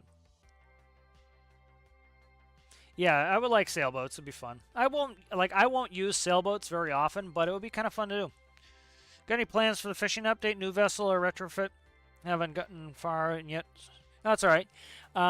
My plan is tomorrow I will probably start building like maybe a little sport fish boat, playing with the fishing mechanic. And then I showed off some of the Daemon ships. I really want, like, pots are my #1 hope. Like, if they gave me pots at some point, I would be thrilled. That's my #1 fishing hope. Because I want to, I want to be on the back of my ship running the crane. I want to run down there. I want to drop the pot on the deck. I want to grab the fish out of the pot by hand, and I want to throw them in the hopper by hand. I want to then go jump back on. I want to lift up the pot. I want to rebait it, whatever you have to do. You might not have to bait it. You might just throw it back in and throw it back in. I want to then quickly get on my side controls for my ship, and I want to move forward to the next pot. I want to grab it. I want to pull it out. That sounds like a hell of a lot of fun to me. And if the game's running stably enough for me to run locally, we can do some multiplayer where we like do fishing. Fishing, I think, would be a lot of fun multiplayer. Like, the problem a lot of people are having with multiplayer, it's not an apples to apples comparison. Some people say multiplayer sucks. Well, they're only playing on the public server where there's too many people, not enough rules, and too many, like, there's 12 Titanics. You've got people purposely crashing into things. Well, you'll often find in game, if your game starts slowing down and you press the F1 key, you'll notice SV environment is through the roof. It means 2 objects are colliding with each other and freaking out. And so if somebody crashes their plane into a ship on a public server, the likelihood is that the 2 blocks are going to get into one another. Weird physics is going to happen. It's going to freak the game out, and it's going to slow the whole server down. And so, if like I hosted it, and there were like 4 or 5 of us on there, and we were out on one boat, which means that the rest of the map can despawn, and we were fishing, it would probably run fine, because we're all in the same area. As long as everybody's internet's good and the desync isn't bad because somebody's in, like I played with Citrus before, he's thousands of miles away from us. We had no problem, as long as it's a couple people and you're not, I've played with people in Europe, the west coast of the U.S. all together at the same time, up to 6 of us, no problems. Like, a little bit of desync, but I mean it, little bit of desync, But like, you know, so some people who have no problem in multiplayer are probably playing locally with a couple people all together. And then the people having problems are probably playing public with crap internet, and everybody's around, and you get a couple jackasses ruining the fun for everybody else by crashing a bunch of boats and everything and just causing the game to, you know, go down to its knees. You know. 6 gigs of RAM for Rasmus. Yep. Yeah, I think that would be fun. Probably do members first, just for the first one, you know. And then, you know, I would definitely invite other people on that. But we'll see how it goes. But that's like, you know, that's probably... The problem is with a lot of the stuff, like, say, for example, I was going to do multiplayer where we go out in an oil rig. Or we go out transporting oil. Well, that wouldn't be any fun, because it's like we'd fill up the ship and then we get 5 people sitting around twiddling their thumbs. That's not fun. But you could make fishing fun where... You know, you have somebody down there, their job is to run the crane. The next person's 2 people are going to try to empty the fish out of the pot as quickly as they can. Person of the crane puts it back in. I'm driving the boat. You know, you got somebody else who's, you know, maybe spotting for the next pot. You know, that's kind of fun. That gives a group of like 5 people enough to do together. Even like this current update, like just going out in a sport fishing boat and having 3 or 4 people with rods in the water. Like, you could have that last person on the pot boat who's not doing anything. They could stick a fishing rod in the water, catch a couple fish, and throw them in the fishing hole, too, and have a great time. You know, so that's another reason why I think something like this is a really good update for just getting people playing together, you know? Like 2 friends just going out on a sport fishing boat in game and just throwing a rod in and shooting the shit and talking about their day is a lot of fun. You know, like, I forget what the saying is. It's something like... a bad game with friends is better than a good game alone, or something like that. And it's essentially like you can play a really like pisser game that's like boring, and as long as you're just like sitting around shooting the shit with your friends, it's fun, you know. Multiplayer action. Let me see. 510 will playing but not doing anything. 32, yeah. Yeah, I think home ship stuff would be fun, you know. You're in low physics, yeah.